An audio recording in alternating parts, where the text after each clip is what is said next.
Cleveland, Ohio, and you're listening to BBQ Central. Start the game! Let's go! We'll do it live. Okay. Do it live! I'll write it and we'll do it live! So to get that perfect barbecue, you use wood. You should say whatever. We put the lighter fluid on, strike the match, and oh! Should we call the fire department? That might be a good idea.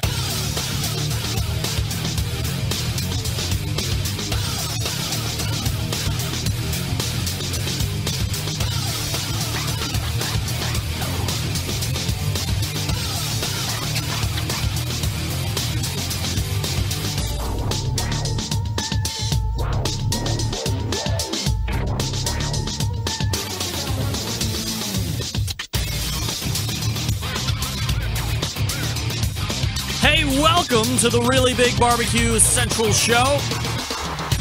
This is the show that talks about all things important in the world of barbecue and grilling. I originate from the Rock and Roll Hall of Fame city of Cleveland, Ohio. It is the barbecue capital of the North Coast. I am your program host, Greg Rempe. Happy to have you aboard here on your Tuesday evening. July 4th Eve, as it were. Hey, you want to jump in? More than happy to do it. I'll provide you with a phone call number, or I'll provide you with a phone number which you can call in on. We revert back to the very popular, not working very well, but now working again, new call-in line. So please make note of this one again, 216-777-2120. That's 216-777-2120. And if you are so inclined, you are able to call that number. You will get my call screener. His name is John. He's located in Michigan. And John will get your name, where you're calling from, what you'd like to talk about. Then he'll kick you over to me. If you're really good and I don't hang up on you before I get to your call, I'll pass you back to John. Maybe we'll send you off with a prize. Who knows? But again, that new call-in number, and I was through a very lengthy technical conference call yesterday with the folks that are in charge of this beta test. And we did a whole bunch of things that I have no idea how they do it, what they do, but they did it. So I did a lot of testing with John earlier, hours before the show airs tonight, and also a little bit earlier in the afternoon. So give it a try if you want. 216-777-2120. That's the hotline. If you want to email the show, you can do that as well. You can get in touch with the show by sending an email to Greg at bbqcentralshow.com or on the Twitter and Instagrams at BBQ Central Show. Everything else you want to find out about the show can be found at the main website, thebbqcentralshow.com. And here's what's happening in case you didn't get the newsletter that released around noon today. Coming up in about 11 minutes from now. We missed them last month. But once again, we have reached the precipice of a first Tuesday of a month. And this month, it just happens to be July. So we are now more than halfway through the year. And the first Tuesday of the month normally brings a visit from the good barbecue doctor. That, of course, Ray Lampe, Dr. Barbecue. So if you have any questions, I would suggest, email them into me through the email address. Or, if you're so inclined, call that phone number that I just asked or that I just mentioned to you, 216-777-2120. And you can ask Ray your barbecue question or or maybe you want him to explain a technique. Whatever you want. More than happy to have you going in that regard. So go ahead and use that as you see fit. At 9:35, typically we don't do this, but it is a open segment. So if you want to call in or you've been dying to call into the show to ask me a question about a past guest or something that is currently going on in the world of barbecue and grilling, what have you, make use of that time. Also, if time permits, we'll go ahead and dole out some prizes. Got a bunch of books, more than I even anticipated. A couple Stephen Reichland books. Still got that Jess Pryles book. I got a BBQ book, a number of them text-type devices. that you can use to broaden your barbecue and grilling horizons. So you call in when I tell you to, and we can do a little trivia, or we can play one of those fun games that I always have going on, the porno or athlete, cheese or font, winery or rehab, all that good stuff. That's 9:35. And then we'll move on to the second hour, and I'm very excited that I am once again having on the creator, the founder, the brainchild of one of the most prolific barbecue and grilling brands currently out there in the market today, and has been for some time. I am, of course, talking about Matt Pittman, who is the pastor, if you will, of Meat Church. Everybody knows Meat Church, the gospel, the Holy Cow, a number of other rubs. Of course, the apparel is crazy. Matt also does barbecue classes, which we'll be talking about. Recently, this year, he partnered with Traeger Grills. Of course, I had also partnered with Traeger Grills at the beginning of the year, so we'll talk to him about his experience with those Traegers currently, and then we'll also get into the cooking classes. Now, I believe, and Matt will be able to speak on this a little bit more when we get to him in the second hour, that Matt puts on his own cooking classes in Waxahachie, Texas, but also partners with Traeger to do Traeger-style pitmaster classes at his home base, but then we'll also travel as well. So, very busy guy. Last time we talked to him, had a full-time job, and then was also doing the full-time job of Meat Church. So, excited to talk to Matt Pittman coming up in about an hour and 10 minutes from now. So that's what you have laid out for you this evening, 216-777-2120 if you want to jump in on the phone. And you also have the email address, greg@thebbqcentralshow.com. Let me go ahead and check in with phone screener extraordinaire John Solberg. John, are you there, buddy? I'm there, sir. All right, John is there. So this is the voice you will hear on the other end. He'll say Barbecue Central Show hotline or Barbecue Central Show, naming where you're calling from. And then is it hard to play your way into the show? I mean, we're just looking for callers, right, if we're being honest? Absolutely. All right, looking for callers. That's John. Man, a few I'm words. sitting here waiting for the phone to ring. That's right. Phone's ready to ring. John is waiting to take your call. John, thanks. 216-777-2120. That's your phone screener. John. So now you can introduce yourself. Hey, John, this is so-and-so from Texas or so-and-so from Oklahoma or Ohio. Whatever. That's how you get in touch. So last week I was talking quite a bit about steak stuff in general. By the way, I do have to say that I know that my, how do I get here? I know that my computer feed, actually, let me go ahead and rectify this situation really quick. I just noticed that the live feed is not executing properly, and that's because I actually have it running on the other computer, so I'll go ahead and dump that right now, and then we'll go ahead and start up with the real live feed before John Dawson chases me down and says, "Oh, Rempy, the live feed is not working." I got you. Now we're up and running. Live feed on. So, there. Oh. John, we're there. We're good. He beat me to it. So last week I was talking extensively about steak cook-offs, temperatures of steaks, of course, the whole situation of restaurants purposely undercooking your steaks, and then I had tasked the Centralite public, specifically the embedded correspondents, but also the Centralite public, to go out and do your own research and then report back in a month's time so we can really see if this is a thing or not. But part of the whole steak situation is that the competitive steak industry is booming. Of course, we know that the SCA events continue to grow like a house of fire. They have found a monthly segment here on this show, so that's kind of when you know you've arrived in the barbecue and grilling world. I have you on in some kind of a recurring basis, and the SCA is popular enough to warrant a monthly visit. That's a third Tuesday visit from Brett Galloway, one of the co-founders of SCA, the Steak Cook-Off Association.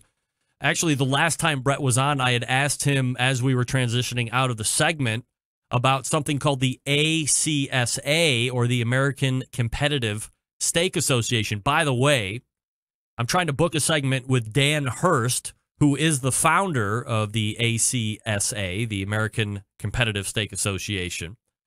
And now the KCBS is officially entering the competitive steak market with the National Grilling Society. How about that? Now, I have trolled through what is being acronymed as the NGS, or the National Grilling Society, and I don't see any rules posted anywhere yet or any schedule yet, but a post on the NGS Facebook page says that this is something that has been in the works for a long time. And I'm out to Randall Bowman to see if I can't book him or somebody that is perhaps a little bit more up to speed on what the NGS is all about. I've already given him a couple dates to choose from, so hopefully we can lock that up here shortly. If you like competitive steak, that seems to be the growth segment to be in. Not barbecue, by the way. Competitive steak is where it's at right now. 3 different sanctioning bodies that I can talk about right now and that we'll probably have interviewed here before the end of July is out, along with recurring segments from SCA. ACSA, NGS, SCA, there you go. Ray Lampe coming up out of the break. Let me tell you something, folks. Southside Market and Barbecue is where you want to go while we're talking about Southside Market and Barbecue. Established in 1882, Southside Market and Barbecue, the oldest barbecue joint in Texas, has been owned and operated by the same family for 3 generations. They offer premium Central Texas barbecue products, slow smoked over real wood, shipping and distributing, and manufacturing sausage for companies across the U.S. From food trucks to multi-chain restaurants, Southside Sausage can be on your menu too. All meats are processed in their on-site USDA-inspected facility, a trusted partner with a focus on quality and authenticity. Wholesale options available. They ship nationwide via FedEx, so you can get them through normal food distribution like Sysco, U.S. Foods, and Martin Foods, some of the biggest players in the industry. Co-packaging also available. From research and development to package completion, they can follow your recipe or help you develop something brand new. Private labeling also available for opportunities. If you don't know what that is, you can use one of their already established products, that being Southside Market and Barbecue, but you can put your name on it. So, for instance, if I wanted to market the Barbecue Central Show beef sausage, I can use their beef sausage product, which is absolutely incredible. Put my packaging on it and then sell it. So Southside is actually selling their beef sausage product. I'm reselling it as mine, and everybody's winning. They're shipping more product out into the market. I have now added a revenue line to my business. Not only great talk show, but now I'm giving you beef sausage. The best part right now, if you're listening here live or on podcast, you can get 10% off your entire online order if you use code BBQ Central, all one word, BBQ CENTRAL. Again, that's code BBQ Central for 10% off all online orders when you go to southsidemarket.com. Once again, that's southsidemarket.com and coupon code BBQ Central for 10% off your entire order. Check out the private labeling. I'm telling you, it's absolutely insane. So good. All right, Ray Lampe, when we come back, stick around. We'll be right back.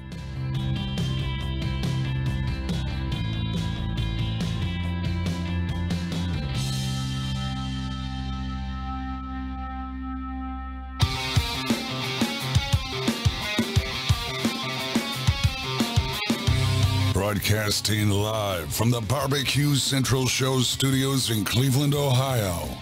You're listening to the Barbecue Central Show. Once again, here's your host, Greg Rempe. All right, welcome back. This portion of the show is being brought to you by Butcher Barbecue, makers of award-winning injections, marinades, rubs, seasonings, sauces, grilling oils. All of Butcher Barbecue products have been tested on the competition circuit as well as in backyards worldwide. Be the pitmaster of your neighborhood, the king of your cul-de-sac. Visit butcherbbq.com to stock up now. Always trust your butcher. Get the hell out of here. I'm on the show. Crying out loud. All right. I'm not going to eat this. I'm right in the middle of a fucking show. Sit down or beat it. Jesus Christ. I'm very professional over here, and you've taken me to task here, Dustin. Well, that looks pretty tender, I got to be honest. Yeah, all right. Hold on. Joining me here in the first interview segment is the first Tuesday of the month guest. You know him as Ray Lampe, Dr. Barbecue. Ray, what's up? Hey, Greg. Sorry to interrupt your dinner, but good to see you. Yeah, I mean, who knew? I got a little bit of a brisket flat here. Neighbor Desmond was doing a pre-4th of July brisket cook. And I believe he went all the way out with a 2-pound brisket flat and has since cooked that over the last, 35, 40 minutes. And now has given me what appears to be pretty tender and flavorful brisket. So a good way to start the 4th of July midweek. I mean, is that the weirdest thing to have 4th of July fall midweek? It couldn't be any worse. Well, yeah, if you have a real job, it doesn't really faze me much. But I was thinking about that the other day. Do you celebrate the weekend before, the weekend after, Tuesday? You get drunk tomorrow, you're going to be sorry on Thursday? Well, yeah, absolutely. You can't really treat it other than kind of like a Sunday, I guess, but in the middle of the week. So I know for myself, I have a real job. I know neighbor Desmond has a real job. So now neighbor Desmond, of course, a professional alcoholic by trade, so he has no problem pumping them back, but I don't have near the capacity that I used to back when I was like 20 years old in college. So I'm just going to eat a lot of food and then I'll have to go to work tomorrow, just like I was at work today. So that kind of stinks, but okay. Right. So we had a month off last month, so we missed our June meeting, but now we are here July, month 7, if you can believe it. So let's go ahead and ask you the prototypical lead-off Dr. Barbecue question that I think we've been asking for now going on 2 years. Update on the restaurant, because I have to imagine it is getting so close you can literally taste it. It is. It really is. We're probably a month away still. It's just, no matter how close you get, you still get the same nonsense delays, It's amazing. It's been quite a learning experience for me, because going into it, you think, okay, my project's going to be special. We have all our ducks in a row. We're not going to have all those delays everybody else does. Well, it's been the opposite. We've had every delay known to man, and we really didn't do anything wrong except tackle a monster project, man. It's a 9,000 square foot build out. We were talking about it today. It would have been easier just to build a building, because you take this old building and retrofit it, and it was a little steel factory, and now it's going to be a restaurant. Oh, by the way, we've got a giant bill here for you because we have to upgrade the sewer line because now it's a restaurant, and on and on and on. So, but we are in the home stretch now. They've started, the finish work has begun. The smoker's in place. We can't fire it up yet because the hood's not finished. The giant mural, have you seen the giant mural? Oh, yeah, I was going to ask you about that. That was insane. I know, but I mean that's a sign that we're getting close, and so yeah, we're in the home stretch now. Finally, probably another month. Believe me, nobody wants to get it over with more than us. So, if this was Ray Lampe's singular project, would I be talking to the late Ray Lampe by now? Or, I mean, it's nice to have this partnership with the other owners. Well, it is, but I would never have tackled something this big on my own. Not only is it not really what I do, but financially, this is a big project, man. So yeah, I mean, we would have had a lot of the same headaches on a smaller level. I like to think, a much smaller project, we would have been able to get it open within 2 years. But again, the reasons are because it's a giant. He just told me we bought these giant beams that hover over the bar. There's this big, they call it a cloud over the bar of 12 by 12 beams that weighs 1,000 pounds. Wow. No, 2,000. He said it weighed a ton. There's a gigantic, I just saw this so cool giant steel cabinet that was built at a fabricating shop. It's this gigantic, like Mad Max looking piece of furniture, and on and on and on. I mean, then at the office, there's a bunch of like antique furniture. There's bar stools that are saddles. There's bar stools that are tractor seats. I mean, it's nuts. It's so cool. I can't wait to show it to everybody. And I think when we really do show it to you, you're going to say, okay, I guess I can understand why that took so long. So is this the type of restaurant that will have one of those celebrity openings like Mabel's had for a week or two before it was technically open to the general public, or once it's ready to roll, you're just going to open up and start to recoup some of that expense?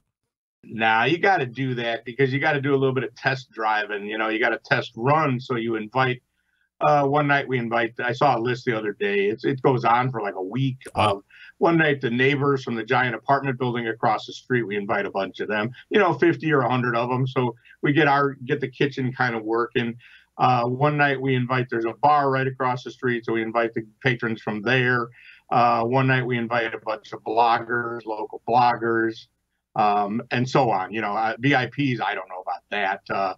If someone is my friend and they're a VIP and they want to come, we'll work them in for sure. For me personally, all my friends want to come to the grand opening. Yeah. Well, I don't know that we ever planned on that. It's not the way to open a restaurant. You want to try to get, I tell all my friends, please don't come the first month. Let us get the thing going. Realistically, I'm going to have a party for all my friends in about 6 months. And when it's winter and you guys all want to come down to Florida. So you're invited, Greg. Oh, great. Well, thank you very much for the invite. That's the first opening VIP restaurant opening invitation I've ever got in my life. So I will do what I can do to get down there to make that happen. Absolutely. Well, hopefully by then we'll have it together. The first month, it's a big restaurant, man. And, it's going to be, I don't care who you are, opening a new restaurant, a new concept. It's going to be insane. It's going to be fun. Don't get me wrong. I mean, we're going to get good food out. At this point, we think we got it all under control, but it's what happens. I mean, it's going to be nuts, but it's going to be fun, man. That's, you live for that. That's the challenge. So we'll see if it happens next month, which would be August. And of course, we'll get an update next month from Ray when he comes back on. We're talking with Ray Lampe, Dr. Barbecue, drbbq.com, his website. Is there a website for the restaurant right now? Well, there is. It's DRBBQS. We were going to use that as the name for the restaurant to somehow separate it from me, but we realized quickly that was going to be futile. So what I think we're going to do is I just told them the other day I had an idea. We'll take my website, both websites, and just make it a right and left. The left side is Dr. Barbecue. The right side is Dr. Barbecue, the restaurant. And both will have the same landing page, and then you just go to the page. So it'll be the same website.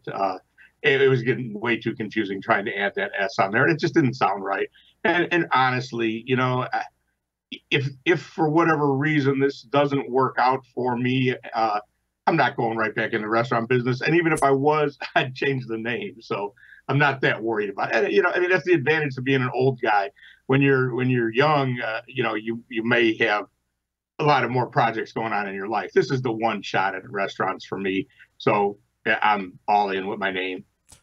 Obviously, tomorrow, 4th of July, one of the biggest barbecue and grilling days. I think we have 3 all in that summer time frame. Memorial Day kind of opens it up. 4th of July, everybody's rocking and rolling, and Labor Day kind of closes it out for the folks that are seasonal barbecue and grillers. Any last-second menu idea items you can give us as we roll into tomorrow? I'm actually loading in my suitcase some burnt ends, and I got 2 cooked points and 2 raw points. I'm on my way to Birmingham. I'm going to have to eat in whatever restaurant's open because I'm shooting videos all day on Friday for Food and Wine and Southern Living and one other magazine. There's a whole complex there in Birmingham. So I'm kind of like not in the zone I'm going to eat whatever I can find tomorrow night, probably a pizza or something. But hey, you got the whole day. Get to the store in the morning, get some ribs and cook them. It's the perfect 4th of July food. Do you like the snacks? Like I always find myself making atomic buffalo turds. I mean, I think every time somebody sees a Facebook post of mine when I'm posting stuff, but it's like what the crowd is demanding. If I didn't make it, I'm sure Desmond's wife Annie would come up. Well, fiance would come over and slice my neck out with a butcher's knife because it's like one of her favorites. So I want to accommodate the crowd, but do you have anything like out of the ordinary that you find yourself liking? Yeah, I mean, that's the classic. Yeah. They're a hassle to make, but boy, we all like eating them. All right, I'll give you a good one. You take a wheel of brie, all right, get you like a pie plate, and like a throwaway pie plate. Yep. When you're at the store, get this wheel of brie and put it on smear it with sweet barbecue sauce and a pound of bacon chopped up. Nope. Put that on top and just put it in the grill for a little while until the brie's melted. The salty bacon, the sweet barbecue sauce on the brie. Excellent holiday barbecue thing. Desmond, we making that tomorrow? Damn right we are. Damn right we are. Good doctor is in, no doubt. Doctor with the hints. That's right. So, Ray, I don't know if you're familiar or not, but the 2018 Barbecue Hall of Fame class was ushered in a handful of weeks ago. Tuffy Stone makes it in, obviously, buddy of yours, and everybody's kind of one of the faces of barbecue at this point. Also, Tootsie Tominance gets in from Snow's Barbecue, and Charlie Virgos posthumously from Rendezvous Barbecue. So I just wanted to get your thoughts on each of those, any personal interactions that you've had with any of those three, and, just overall. Well, we'll get a little bit more into that after you give me your thoughts on the nominees. Yeah, I voted for Charlie and I voted for Tuffy. I did not vote for Tootsie, but I think she's fine. Tuffy, the way I try to look at it is, have you done a lot of different things? If you're just a competition guy, that's great. If you're just a restaurant guy, that's great. Tuffy's done everything, man. Now he's written a book. He's done classes. He's traveling around the world and engaging people. He's winning, almost second only to Darren Wirt these days. He's running restaurants. He's running a fine dining restaurant, and he's a damn nice guy. Yep. So to me, Tuffy is a no-brainer. Absolutely belongs in the Hall of Fame. I guess at some point I wish we'll have a age or something, because we don't, like a lot of sports, we don't necessarily have retirements, right, and that sort of thing. So Tuffy's a bit young to be coming in there, but he's certainly 100%. I voted for him and would vote for him again tomorrow. Absolutely. Charlie Vargos. Man, there's a guy who changed everything. That's the guy that essentially invented the dry rub. We don't talk about it much, but now the restaurant's a shit show, tourist trap at this point. Is it? I've had a good meal there, and I've had some horrible meals there. But they line up. I was walking down the street one day in Memphis and thought I was about to get robbed, and the guy said, he came up to me, and I thought I was about to get robbed, and he said, "It's right down the alley there." I said, "What are you talking about?" He goes, "Rendezvous. Isn't that where you're going?" I just looked like a tourist, so he just was helping me. Figured I was going to the Rendezvous. But God bless him, man. That dude changed everything. Charlie Vargos invented the dry rub. He's still got a restaurant there all these years later. Very much helped put Memphis barbecue on the map. Absolutely deserves it. Now he doesn't. Charlie's done other things because of the restaurant, but. So, it kind of doesn't fit my category of having done a lot of things. But when you do one thing that big, you're fine with me. It's cool. I think I voted for my third one. I think I voted for was Rodney Scott. But Tootsie I don't know Tootsie, but I look forward to meeting her. I'm going to go to the Royal this year, so I'll be around. Look forward to meeting her. Everybody raves about her and her food. Absolutely. We need more variety of people in there. She certainly doesn't look like the rest of us. And we certainly need some Texas people in the Barbecue Hall of Fame. I'm not against that one at all. I think those are three good choices. I'm really happy about it, actually, because I just worry we get in a rut with too many competition guys and too many guys from one region. And so now we get a Memphis guy in there, we get a Texas guy in there, and we get a guy from Virginia in there. That cover a lot of different backgrounds. So I think it's good. I think I've told you, we don't have any input on who ends up on the ballot. Right. The ballot shows up and we get to vote. And to me, those were three excellent choices. This was a special year for me as far as getting a lot more transparency on how that whole process works with the 9 board members or committee members that generate that final 9 lists that ultimately get disseminated to the current Barbecue Hall of Famers, and then the 9 get to vote on that as well. So from a tweaks standpoint, right, I always love to ask the probing questions. Is there anything that if you had ultimate control of how things could change or how people could be nominated, are there things that you would change to be a little bit more inclusive or diverse? I don't think so. In the early days, I was more involved. Mike Tucker and was, very much the driving force in the beginning of it. And my advice always was go slow, go slow, go slow. And that we needed to somehow, some way have a diverse group getting in there in the beginning to legitimize it. If it ended up being all KCBS people, nobody in Texas was going to, consider it legit. And so in that regard, both of those things I think have happened. It's gone very slow. We've got a nice diverse group of people. It can always be more diverse. We could sit here, everybody will name their favorite guy, and they're all right. We could name, if you look at, I said it in my speech when I was inducted, why me ahead of 20 other 50, 100 guys that are out here in the audience. So that's the one problem. It's just we started too late, I think. Yeah. That's what I commend that to. So we're getting there. I always thought that after a certain amount of years, we should maybe have 1 year where we say, let's put in a dozen people this year. We certainly could find them. Yeah. Let's look at the people that have been nominated over and over, and maybe let's put a dozen people in this year, and then go back to 3 a year or something like that.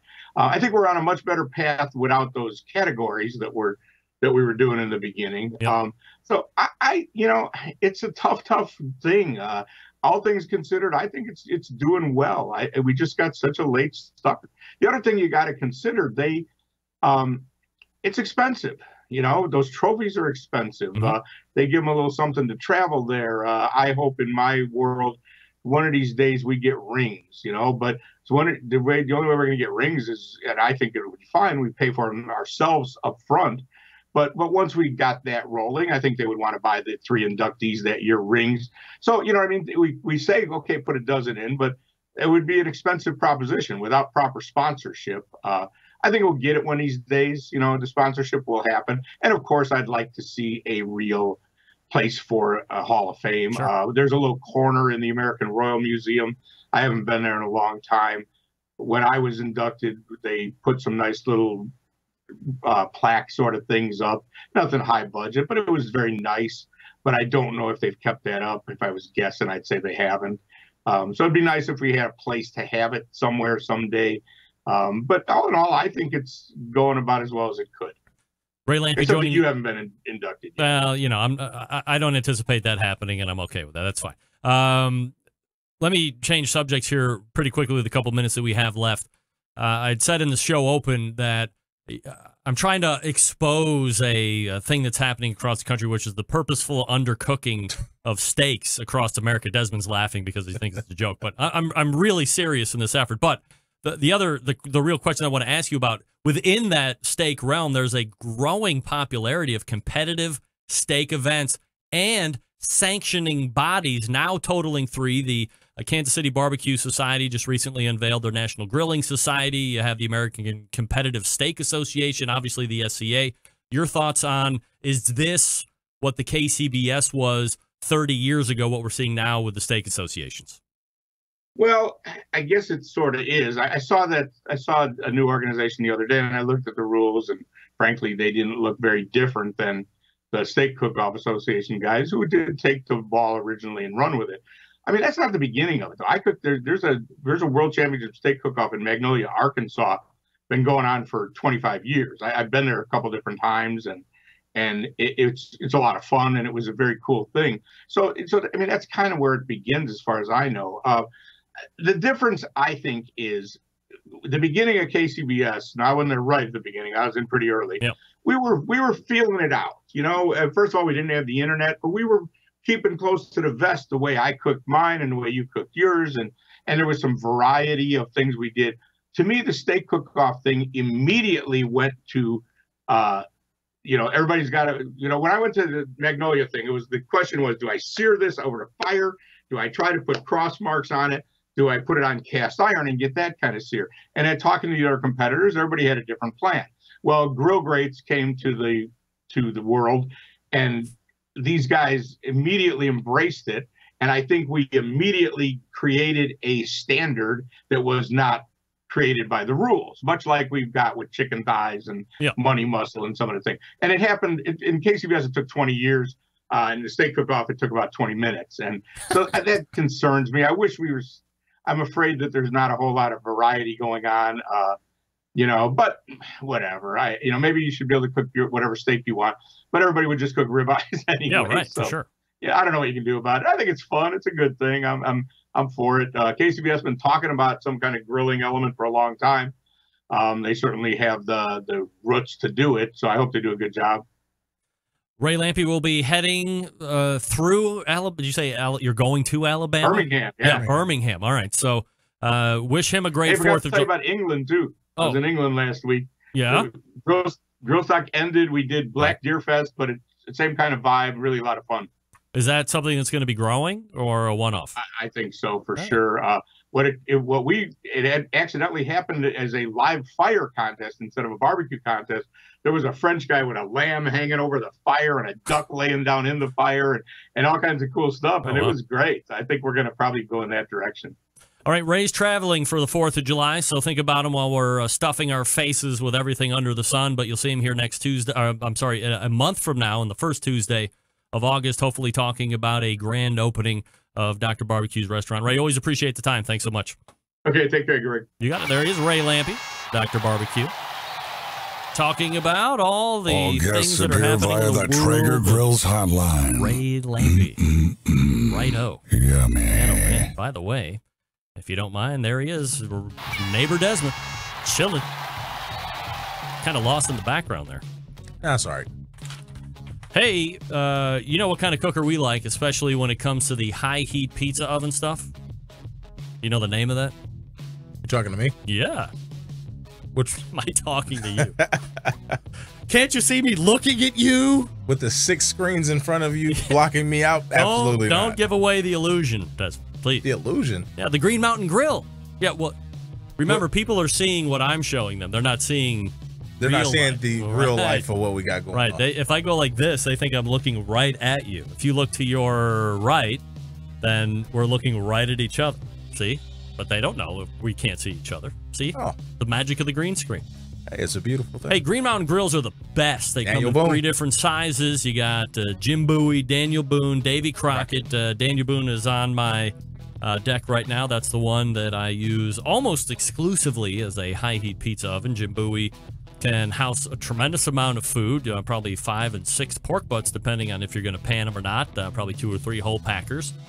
Also, Davy Crockett, if you want something that's very portable, maybe you live in a sports-related town, depending on who you talk to, we became a little less of a sports-related town. I'm not necessarily of that opinion myself, thank you. But we love to tailgate, whether you're going down to Columbus, staying here in Cleveland, maybe you're going out to Toledo or Youngstown or points in between. The Davy Crockett is something you can take in your car, truck, or SUV. If you don't have access to a traditional power outlet and you have a 12-volt access in your vehicle, you can just plug it in and off it's running. And you're not really sacrificing a lot of capacity due to portability. You can still, if you TP them up, you can probably get 3 pork butts in there if you want. So you're going to be feeding up to maybe 100 people, depending on how your friends eat. For me and Desmond, you probably feed, 20 people on 3 pork butts? We eat. Yeah. This is what it looks like tomorrow. We eat. Yeah, we'll see. We'll see what happens. We'll see what happens. So anyway, you want to go to greenmountaingrills.com. That's greenmountaingrills.com. Check out the one you think that work best for you, and then check out your nearest dealer, because you can't buy them online. They pull through the brick and mortars. That way you can get trained on them, how to use them properly, so you're not looking to just give them right away because you don't understand everything. And if you're going to get the Jim Bowie or the Daniel Boone, please, oh please, highly consider the pizza insert. It's like the best thing, right, Desmond? The pizza insert? It is. Man, Neapolitan-style pies, they're done in 2-3 minutes tops. Okay, we have an open segment, so if you want to jump in, please do so on the new hotline, 216-777-2120. That's 216-777-2120. Neighbor Desmond is in. And we were just talking with Ray Lampe, so stick around. We'll be right back.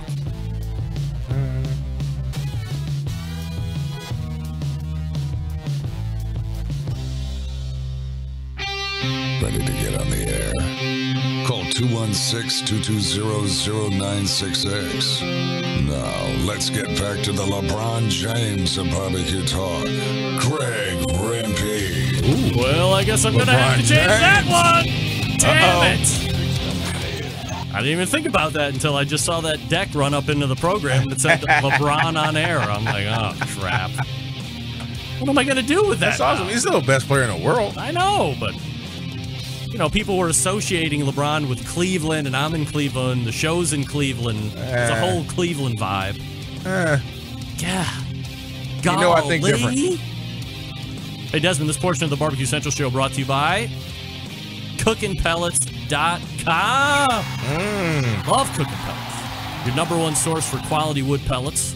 For all of your pellet-driven cookers, visit CookingPellets.com for more information or to purchase If you would rather purchase from the biggest online retailer of all time, you can go to Amazon.com, search Cooking Pellets, and then go ahead and buy from there. So whatever you like, cookingpellets.com or Amazon.com. Great new flavors as well. How about apple mash wood pellets?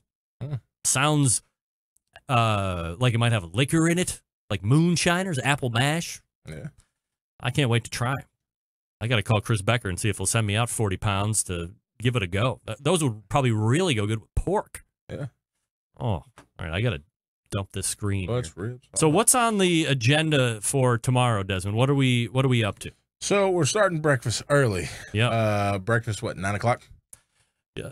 I'm going to be, I'm going to really try and get the art. So we're starting Art Flame first, and we're going to have that stoked to run pretty much the balance of the day, at least into that 2-3 o'clock time frame. You think that's accurate? It's about accurate. Yeah. So I'm going to try and get the charcoal going by 8:30. And I do have lighter fluid.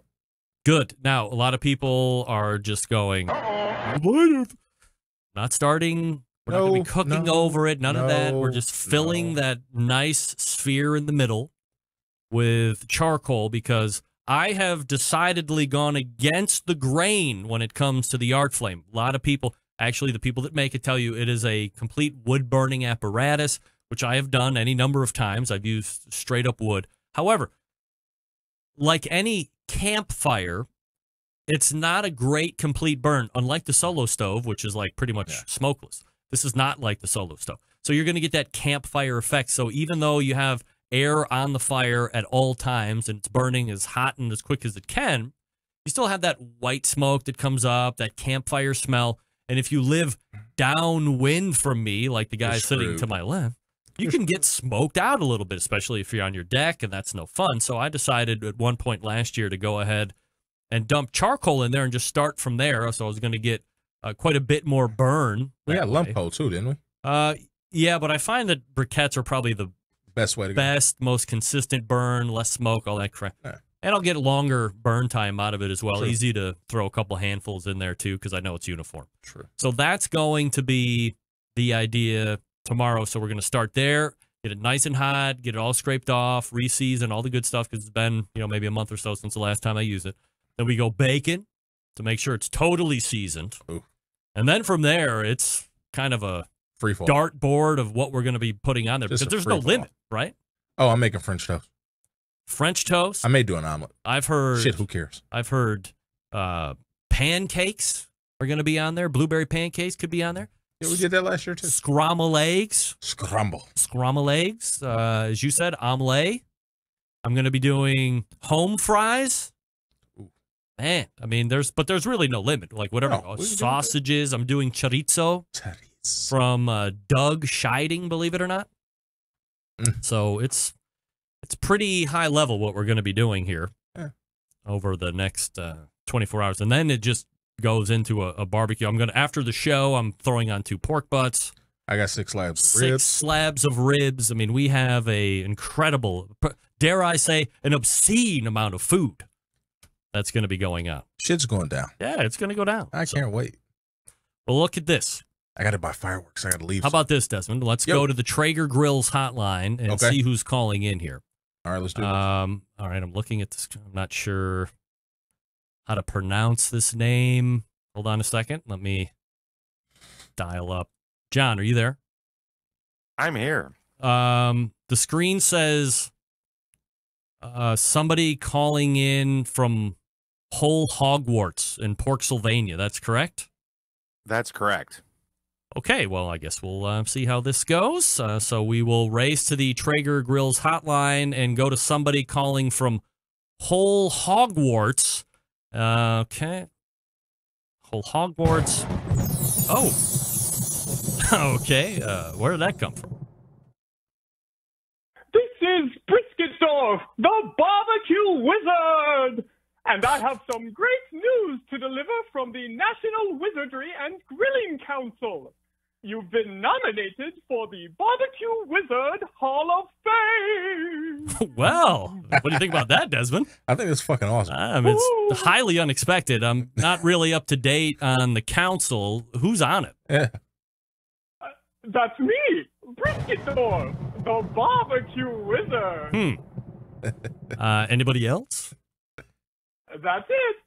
Briskydorf. Me. No Piggy Potter, no... Piggy Potter. I like that. All right. No Piggy Potter, just Briskydorf. Briskydorf. All right, I'm talking to Brisket Dwarf, the barbecue wizard from Whole Hogwarts in Pennsylvania, in case you missed that in the open. Brisket Dwarf, is that your first or last name? First things first, Greg. It's not Brisket Dwarf. It's Briskydorf. Oh.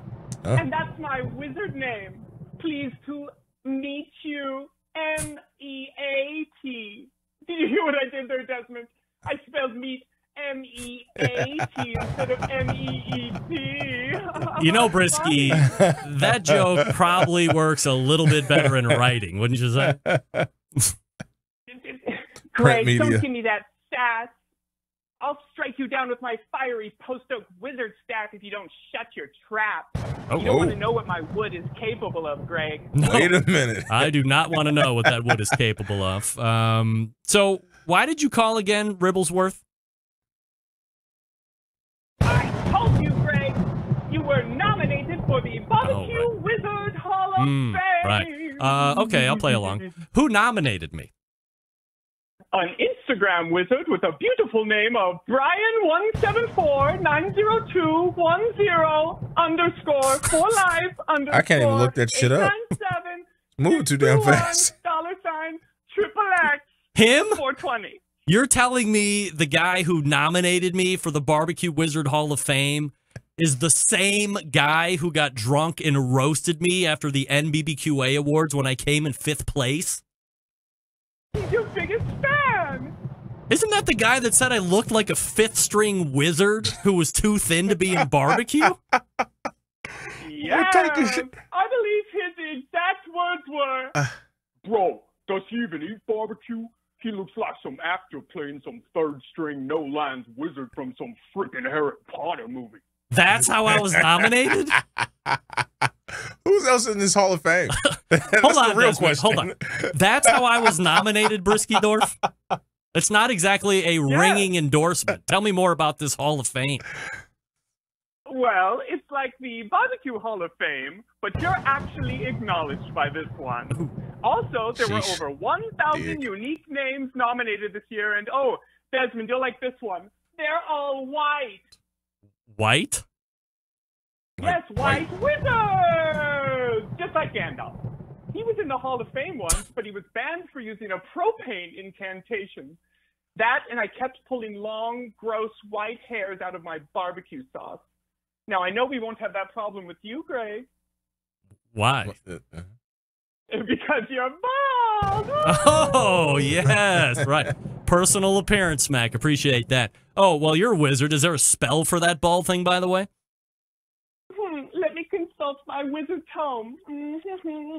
I have a hair-growing spell, but it's just for the hands. To cast it, you give a few shakes of your wooden wand, and hair will magically grow out of your palms. Isn't wizardry fun? Oh, it sure is. Desmond, is wizardry fun? Yeah. Okay. Briskydorf, I can't help but notice that your dialect kind of goes in and out depending on what we're talking about. Oh, Greg, there's that sass again. You know, I don't come to your job and smack the microphone out of your mouth. All right, so when do I get into the I'm sorry, not when do I get in, but when would I make it, or how do I make it, or when will I find out if I make the Barbecue Wizards Hall of Fame? That was a great question, Greg. You are a pro. Let me use magic to see. I will consult the bones. Oh, my. Oh. Barbecue spirits, to thee I speak. Is Greg the one the Hall of Fame seeks? Does he rise or does he sink? Daniel Vaughn thinks his attitude stinks. That's not true. That is it. I was here for that one. I can't tell if that lightning is good or bad, Desmond, but what do the spirits say, Dwarfy?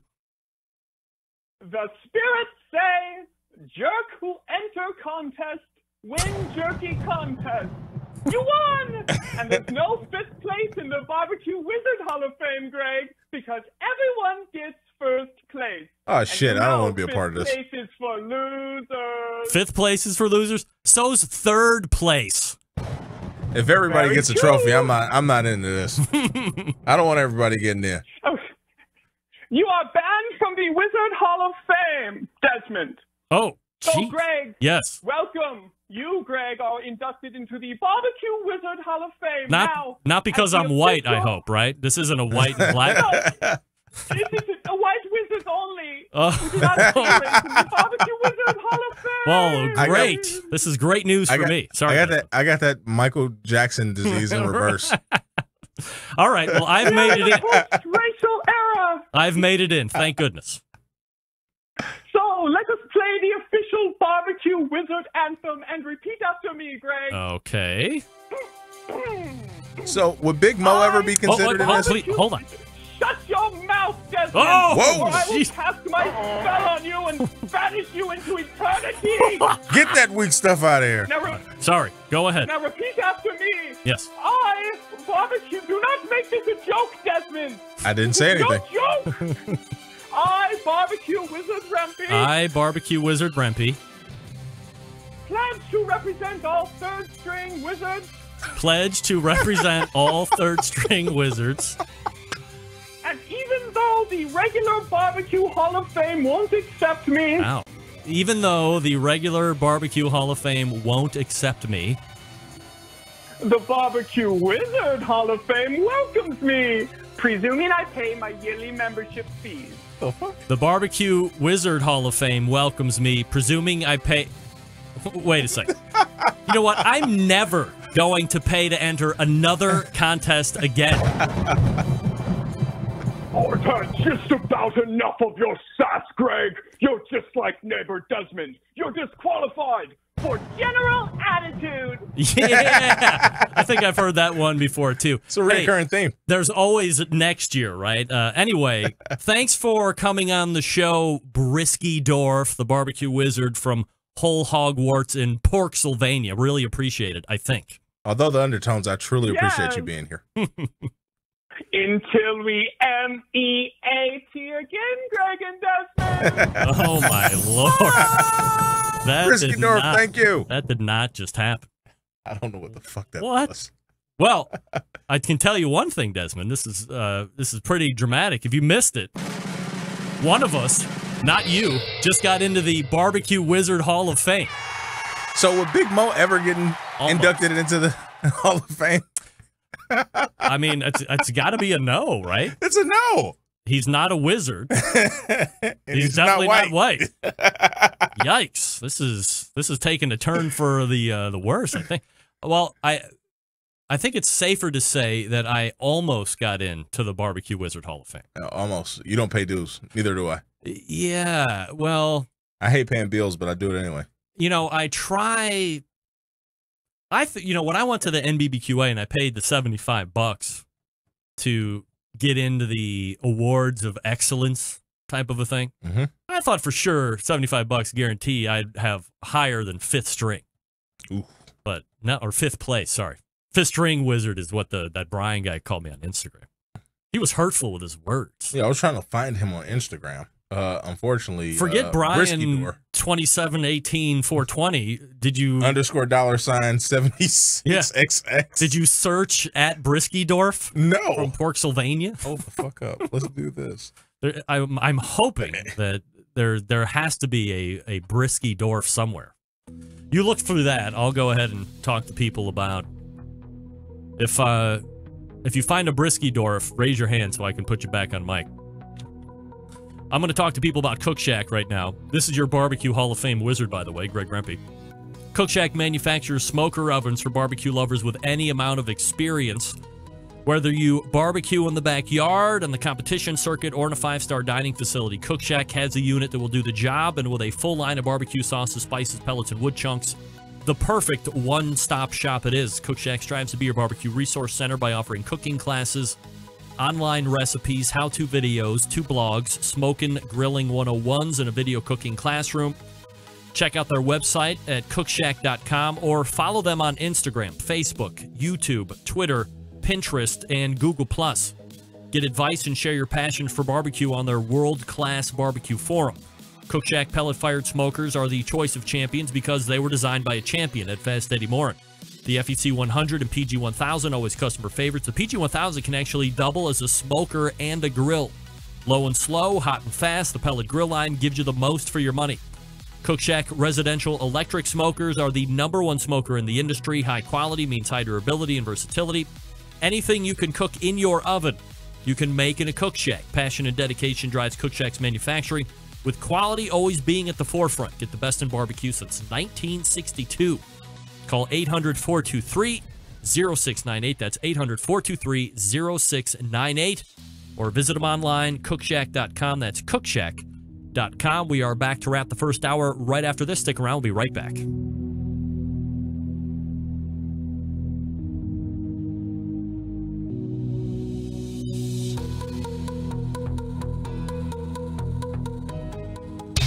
Big name interviews, advice on cooking brisket and ribs, and the only host willing to share his honest opinion on all things important in the world of barbecue. It's the Barbecue Central Show.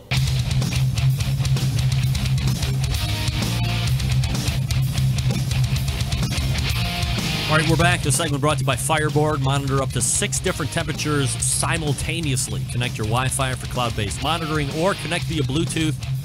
And if you have Alexa or the Google Assistant in your home, you're lucky because Fireboard is fully integrated with both, constantly learning new skills. So you can say, Alexa, check my meat temperature on meat number 5, and it'll pull up that particular probe through Fireboard. Find out more by visiting fireboard.com. Or call 816-945-2232. That's 816-945-2232 or fireboard.com. Wow. All right. Let me, John, what was that real or what? I have no idea. I just screened him, man. It sounded real to me. It sounded really weird. Yeah, really weird. What? I'm sorry. Forgive me. Congratulations on your introduction to the Barbecue Wizard Hall of Fame. Thank you. Thank you. Desmond, what do you think? Real or put on? I don't know. You see, nobody can tell me if there is or is not a barbecue wizard out there because I think we're all afraid that they might cast spells on post oak wood sticks or staffs or whatever he said it was. Post wooden staffs. I don't know. He started talking about meat and wood and hairs out of barbecue sauce. Out of barbecue sauce. What the fuck? Yeah, it was crazy, right, John? I'm like, hello? I didn't see this coming. Yeah, I don't know. All right, well, keep the screening up. Thank you very much, John in Michigan. Wow, it's a unique guy. Yeah, Brisky-Dorf. The weirdest. All right, he was very excited to nominate you, though. I couldn't tell if. Wait, I could tell if I remember correctly. Not only was he excited to nominate me, he's the only one to nominate me. Yeah, and he never answered my question. Who's all in this damn Hall of Fame? Yeah, well, there was one white wizard, Gandalf or Gandolfini or whoever, but he did a propane incantation or something. Yeah, and he got barred. Yeah, so maybe it's currently just you. Maybe Brisky-Dorf is in himself, so he's looking to make it a pair. Yeah. Or maybe he's just on the committee and it's sitting empty right now, looking for meat. I don't know. Wow. Well, I'm kind of humbled. Yeah. It's closer than I got with the Barbecue Hall of Fame, I can tell you that. Now, speaking of the Barbecue Hall of Fame, let's get into some real dialect before we dive into the second hour. Well, we can't do that, really. Never mind. We'll do it at the end. We'll do it at the top. Yeah, we'll do it at the top. All right, neighbor Desmond is in until he leaves. And yeah, I gotta go pick up fireworks to blow up the damn street. Ooh, when do you do that? Gotta make a move before I lose the connection within the next hour. Oh, okay. Well, that's plenty of time for me. Yeah, absolutely. Right, neighbor Desmond is in, and we have Matt Pittman coming up here in the second hour as well. Go ahead and refresh drinks and head back here so we can catch the second hour. You're listening and watching the Barbecue Central Show right here on the Barbecue Central Network. Stick around. We'll be right back.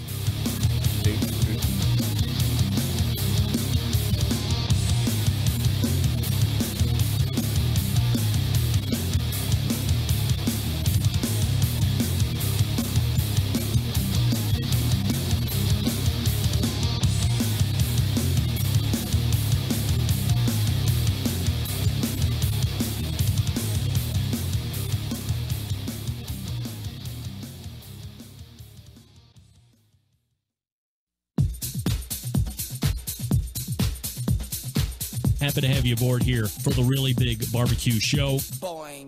We cook because we have to, and we grill because we want to. Hit me! Fine, how's it going? You have a great show. I'm a big fan. Boing. So what seems to be the problem here? This man looks like he's dead, and he's in the crackle. Charbono! It's all about the charbono, dude! Succulent fish. What? He ate 2 feet for wiener. Oh, listen, Liberty, shut your face. I'm shaking like a dog shit peach seeds. We have top men working on it right now. Top men.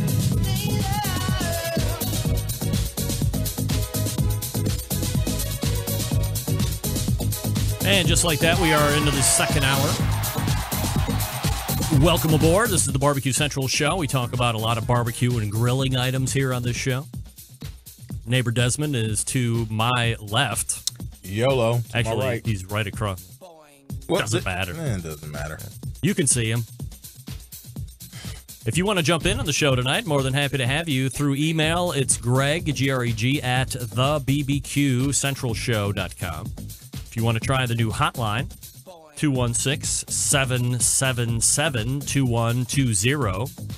And we have John in Michigan screening your calls. Right, John? Absolutely. I'm waiting to take your calls. Yeah. For some reason, we're a little staticky. Just a little bit. Yeah. It's weird. Say something else, John. Good evening, ladies and gentlemen. Oh, that sounded Welcome to the Barbecue Central Show. Yeah, good enough, right? Jimmy Burns. It's Jimmy Burns. Melbourne, That's a little late. Ohio, That's all right. And you're listening to So Barbecue call in Central. if you want to talk to John and then eventually get into me. And if you feel like nominating me for the Go-Kart Hall of Fame or whatever, just, drop me in. That's fine. Cherry pie. Yeah, good. Cherry Pie Hall of Fame. I love the Cherry Pie Hall of Fame. Who doesn't? Never mind. Tall drink of water? Whatever. I forget what it is. So that was, so if you missed the first hour, this is where I usually tell you, hey, if you're just tuning in now, you missed a great first hour. I would say absolutely. Ray Lampe did a great interview. And then in the open segment, I got a call from somebody who purported himself to be a barbecue wizard, who was, I guess, the head of the Barbecue Wizards Hall of Fame, nominated me. I got in after some questioning, and then I guess after too much questioning, I didn't want to pay yearly membership dues to the Barbecue Wizards Hall of Fame, and then I got rejected, I guess. So maybe next year I can get in again. It's all about money, I guess. I got to bring in a show sponsor to keep me in the Barbecue Hall of Fame.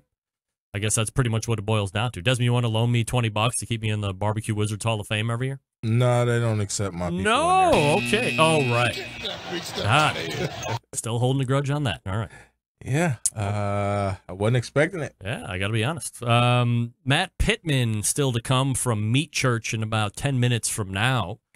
As we go into a great barbecue day, Wednesday, July 4th, I'll tell you this.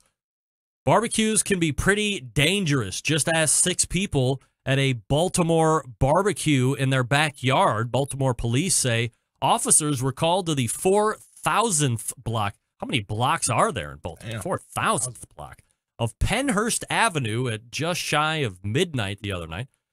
After a report of a shooting, when officers arrived, they found a shooting victim suffering from non-fatal wounds and were informed additional victims were seeking treatment at an area hospital. Investigators discovered a total of 6 people were shot after an unknown suspect entered a backyard barbecue and started shooting. The victims were 17-year-old female shot in the leg, a 22-year-old female shot in the ankle, another 22-year-old female shot in the thigh, a 22-year-old female shot in the ankle, and a 23-year-old male shot in the leg, ankle, and a 23-year-old male shot in the hip. All the victims' injuries appear to be non-life-threatening. Anyone with information urged to contact Baltimore police. Blah, blah, blah, blah, blah. If you know them, tweet them out. Here's what I've learned while reading this news article, Desmond, if you got ankles, you are in big trouble. Especially on the 4,000 block in Baltimore. God damn. Let me reread here. 22 ankle, 23 ankle. Wow. There were 3 ankles of 6, so 50% of gunshot victims in this Baltimore backyard barbecue shooting were all shot in the ankle. That's got to be some of the worst marksmanship by a shooter I've ever heard in my life. Underneath the knee, no attempted murder. I mean, hardly attempted anything other than just wasting lead into the ground. Somebody was drunk. Man, oh man. Let's call it a spade a spade. Somebody was drunk. I guess. Luckily, we have the compound now, so people just can't enter in.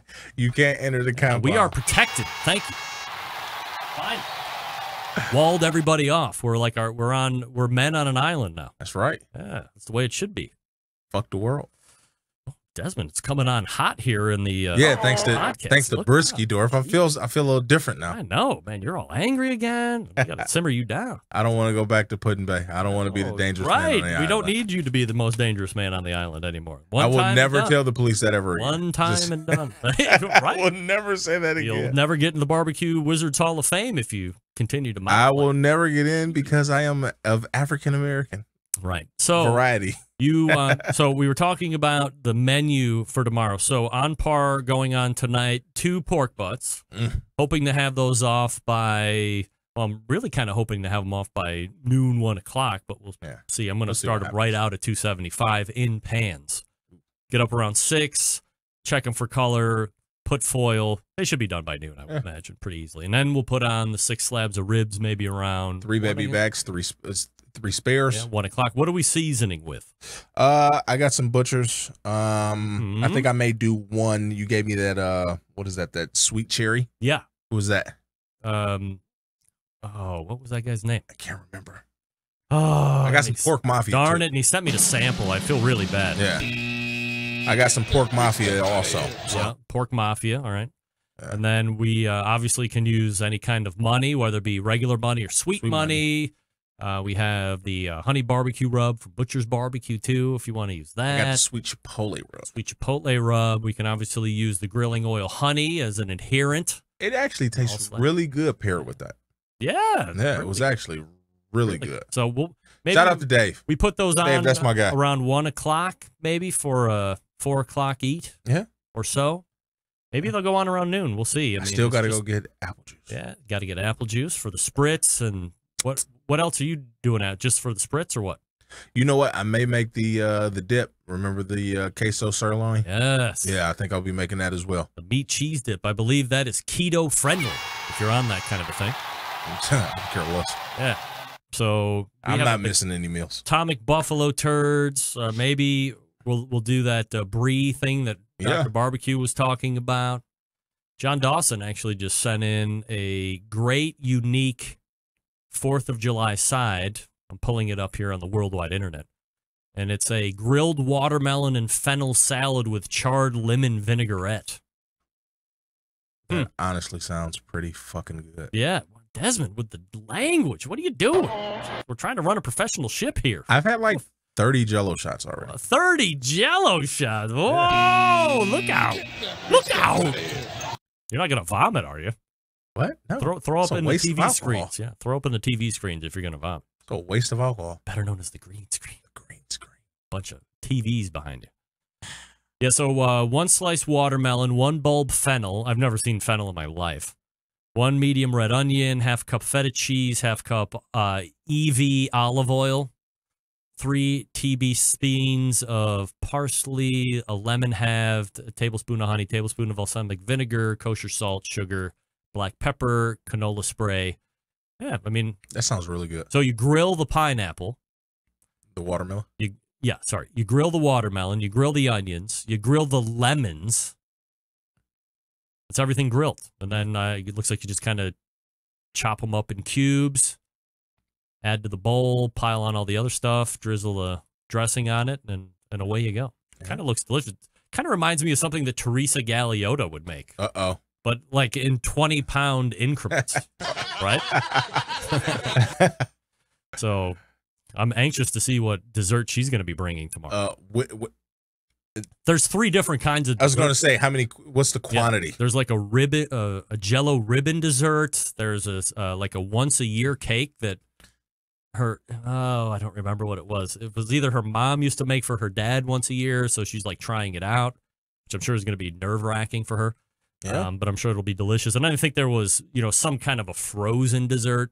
Last time she was over, she made that ice cream sandwich cake. Yeah. And then she had that fruit in that thick, is it a sauce? Would you call it a sauce? It was like pudding, but instead of water or milk, you used vanilla coffee cream. Yeah. Man, oh man. For real. Right? Yeah. We had a damn good time that day. Oh. Vanilla coffee creamer. Fruit makes it healthy. So she's got 3 on deck. Svigerko's Deputy Corey and his family coming. Potato salad, of course, a very world famous potato salad. Just know when Matthew gets here. Oh, it's on. It's on. Had the wife go to Costco. Uh-oh. I got the industrial size self-sealing water balloons. I'm going to 100 at a time, right? 100 at a time. Oh my God. It's going to be nuts. It's going down. Big Water slip and balloon slide. Hey, you got to put me on live tomorrow. We're doing a slip and slide again. All right. First of all, before we get into any of that, we got to head on over to BigPapaSmokers.com and shop for all the things we need to make our barbecue better than the rest. Curated selections of only the best outdoor cooking and grilling supplies. Get you on the path to better barbecue results in no time. Everything at Big Papa Smokers has been Pitmaster approved by Sterling Big Papa Ball himself, from the award-winning rubs and sauces to the American-made grills and smokers. Big Papa Smokers has everything you need to become a better outdoor cook. Whether you're in the backyard or a competition pro, Big Papa Smokers has something for you, like their championship-winning rubs. Popular flavors like Sweet Money, Cattle Prod, Cash Cow, all proven winners on the competition circuit and in backyards. They also have this great partnership with Simply Marvelous Barbecue. That's known, when they're used together, as the West Coast offense, dominating the competition barbecue market for years now. Also, they own the award-winning Granny's Barbecue Sauce. Looking for a new go-to barbecue sauce that will please everyone?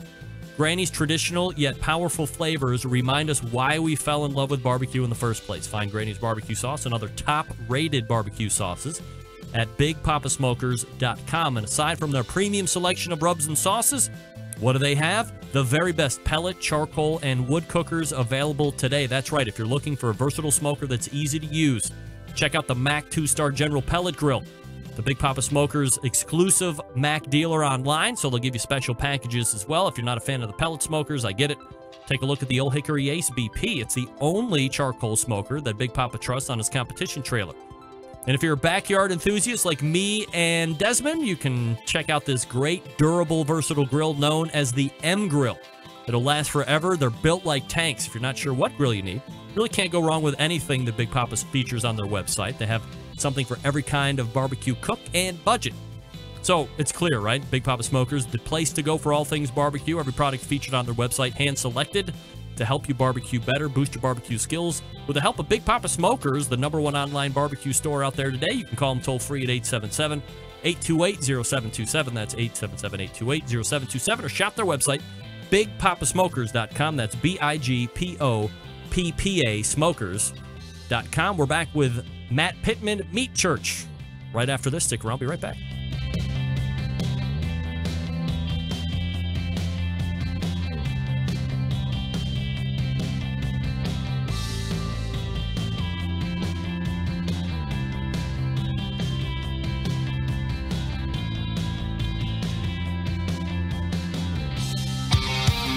The only show giving you a monthly visit from a doctor of barbecue. A man actually named Meathead. The author of a barbecue Bible. Bloggers, reviewers, competitors, and manufacturers by the dozens. It's the Barbecue Central Show.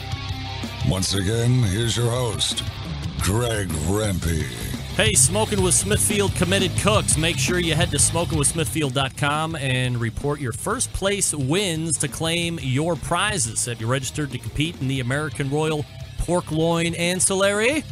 Smithfield just increased the prize purse to $6,000. Make sure you sign up for the American Royal website today. Don't forget, you can sign up for the Smithfield Classic, which will be in Richmond, Virginia on September 29th to sign up, reach out to Jesse at Big Papa Smokers. That's Jesse, Jessie, at BigPapaSmokers.com. All right, my guest in the second hour, a hugely successful line of barbecue rubs. Perhaps you've heard of Holy Gospel or Holy Cow before. He's also got a bunch of other great merch and products to look at. Tonight we're going to talk about cooking classes, and some other live fire stuff. So let's go ahead and race to the Traeger Grills hotline and welcome back the creator of Meat Church, based in Waxahachie, Texas. Matt Pittman joining me here on the show. Matt, how are you, buddy? Yeah, sorry. Had you on mute there. Sorry about that. How are you?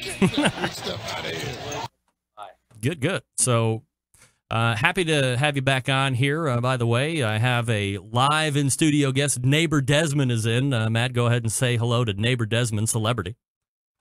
Hello, Neighbor Desmond, celebrity. Hello, Mr. Pittman. How are you? Fantastic. It's good to hear. All right, Matt. So I didn't plan on leading with this question, but as you may or may not know, one of the agendas of the show over the past few years has been the hashtag horse meat movement. One where we attempt to get horse meat allowed as an option for American consumers to pick from amongst the already approved meats. The movement and a generally bad attitude appears to be keeping me out of the Barbecue Hall of Fame this year. But I have it on good authority that you might have consumed horse tartare at one point in your life. Can you please tell me that this is true? You are deep in the streets of meat. Oh, yeah, right? Yeah, that's confirmed. Whoa! How about that? Yeah. In Japan, known as basashi. Did you know exactly what you were getting into right off the top, or did somebody introduce it to you, or did it just land on your plate and they're like, hey, eat it? Yeah, I'm the guy that'll eat anything and enjoy going to places, trying different stuff. And we were in Japan for 2 weeks, and a plate got sat in front of me at a restaurant where you take your shoes off, duck, got thrown in front of me, and I looked at it, and it looked like tuna, but it had, I think it was like scallions or something. I thought that wouldn't go together, so I ate it. It was really good, and they said, how'd you like it? And I said it was good, and they said, well, do you know what it was? I'm like, no, and the response was, that was Mr. Ed. Oh, no. So, all right, so let's run down this rabbit hole real quick, since it is my movement, and I think a lot of people are taken aback by just the conversation of potentially having horse meat as an option. I mean, if you look back into the annals of our country's history, horse meat has been legally consumed really up until 1975, when it was more or less outlawed, and it has been ever since then. But previously, dating hundreds and hundreds of years back, it was a meat that was less expensive than beef. It was actually, in certain points, more prevalent and more preferred taste-wise over normal beef. And then, for whatever reason, it hit this fence where people couldn't get over the fact that the horse should live where the dogs and the cats are, but everything else on the other side of the fence, we can kill and eat, and nobody seems to have a problem with it. So when they told you it was horse, did you have that knee-jerk reaction, or were you like, hey, tastes good to me, and let's line them up another round? No, I was good. I mean, it's just like, being raised in a religion, right? You don't know any different. You're raised Baptist the way. If you're raised Jehovah's Witness, that's the way, I guess. So, people in the West just don't eat it. I legitimately have no problem with it. My family has traditionally raised horses. So, I've told you in the past, they weren't like the real biggest fans of the name Meat Church, and they certainly weren't real big fans that I told them I had horse. But I'm 100% down. Bring it on. Make it the 5th category in KCBS. I've definitely got a rub to season horse, so let's bring it on. You have a rub to season horse? Absolutely. Dude. Holy cow, it was amazing on horse. Holy cow is amazing on horse. Heard here on the Barbecue Central show first. That's absolutely incredible. I'm actually gonna change the art to be like a little horse. And anyway.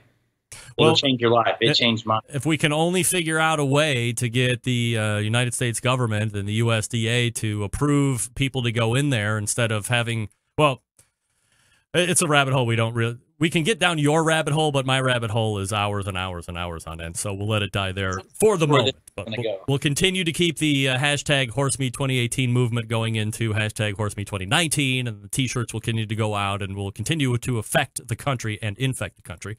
And we'll see how it goes from there. Matt Pittman joining me here on the show.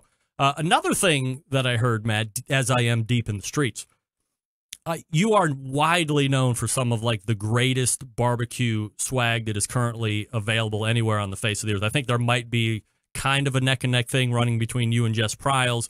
Fans of yours obviously will say you're in the lead. Fans of Jess probably say she's in the lead. Maybe you guys are neck and neck, whatever. But I heard a story that the entire staff at Snow's Barbecue bought your BBQ AF, which I think means barbecue as fish. Is that right? Barbecue as fish? Desmond, is that what AF means? Yeah, I tell people if you don't know what it means, I'm not going to explain it to you. But, barbecue as fish, right? Absolutely. Yeah. Well, okay, so let me tell you, we're doing a festival, and my wife and all her friends had these shirts cut up real cute, the tank tops, whatever the heck they had on. And it's all fun and games until like a little 7-year-old girl comes up and says, "Everybody's wearing those shirts. What does that mean?" And I just covered my mouth and just straight up walked away. It's like, no idea. You weren't going to disseminate the good word? It mean if you don't know, it means barbecue as fun if you're 7 years old. Ah, right. Yeah. Carrie Bexley's family bought those shirts. I actually saw the order randomly, and they all wore them on a Saturday, and I posted on our social media, which I thought was totally cool for the #1 rated barbecue joint in the Texas Monthly Top 50 to wear our shirt. I thought it was super cool. What also I heard within that whole event was that Hall of Famer this year, Tootsie Tomlin, said, "Oh, I'm not going to put that on my body." Is that true?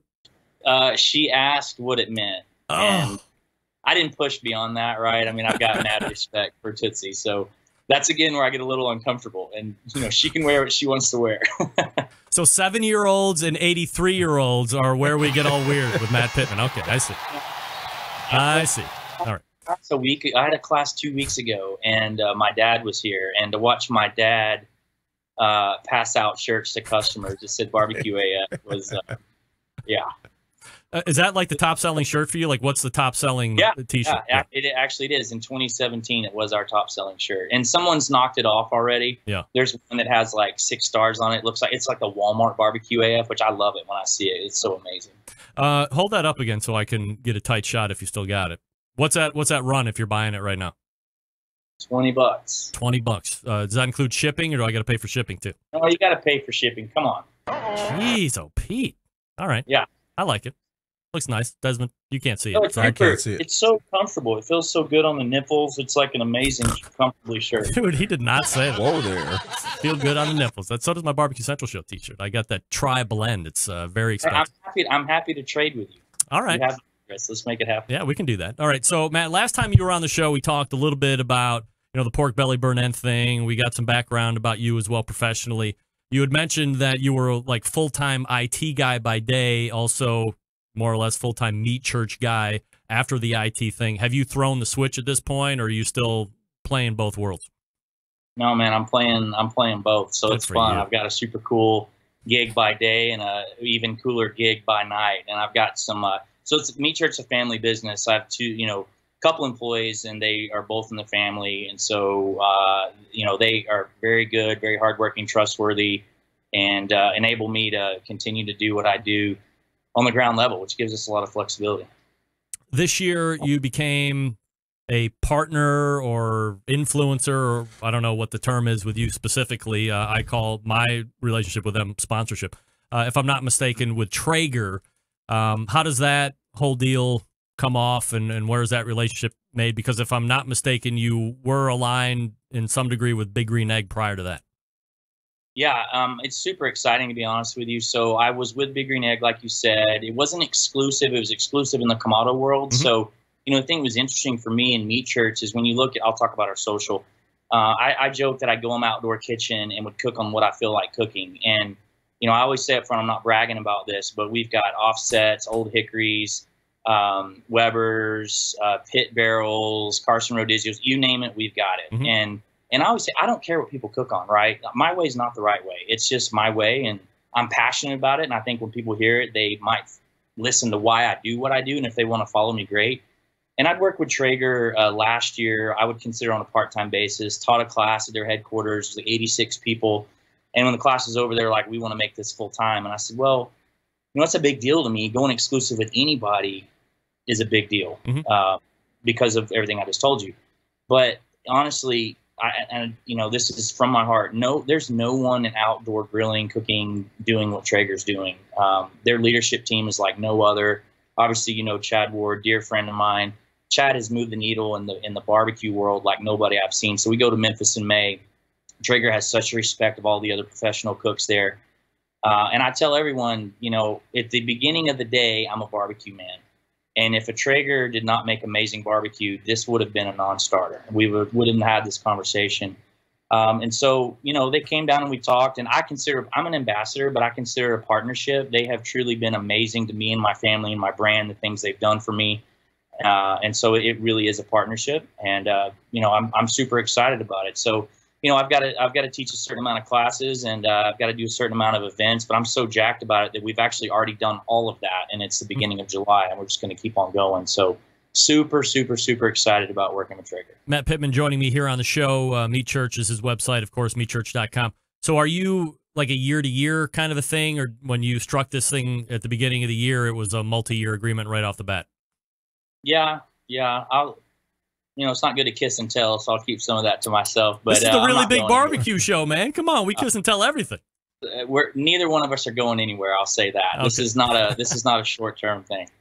So if anyone has seen your backyard, and you just talked about it a couple minutes ago, you have a number of different cookers, well-versed in all of them as well. But if we look specifically at the Traegers just for a second here, what do you think they are bringing to the table right now from a products offering standpoint? Because let's be honest, there was a period of time, originally when Traeger started, they were the end-all, be-all. They were the name, Joe Traeger and the whole family. Then they sold.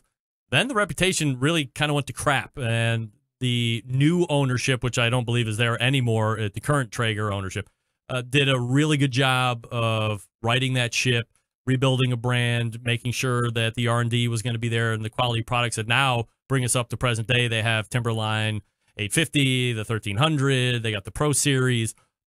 And to a person that has used them, can't speak enough about how much of a difference there was between that icky feeling Traeger and then this new good feeling Traeger. So as a guy who's seen a whole bunch of cookers and is in this industry the way you are, how do you feel about Traeger's product line?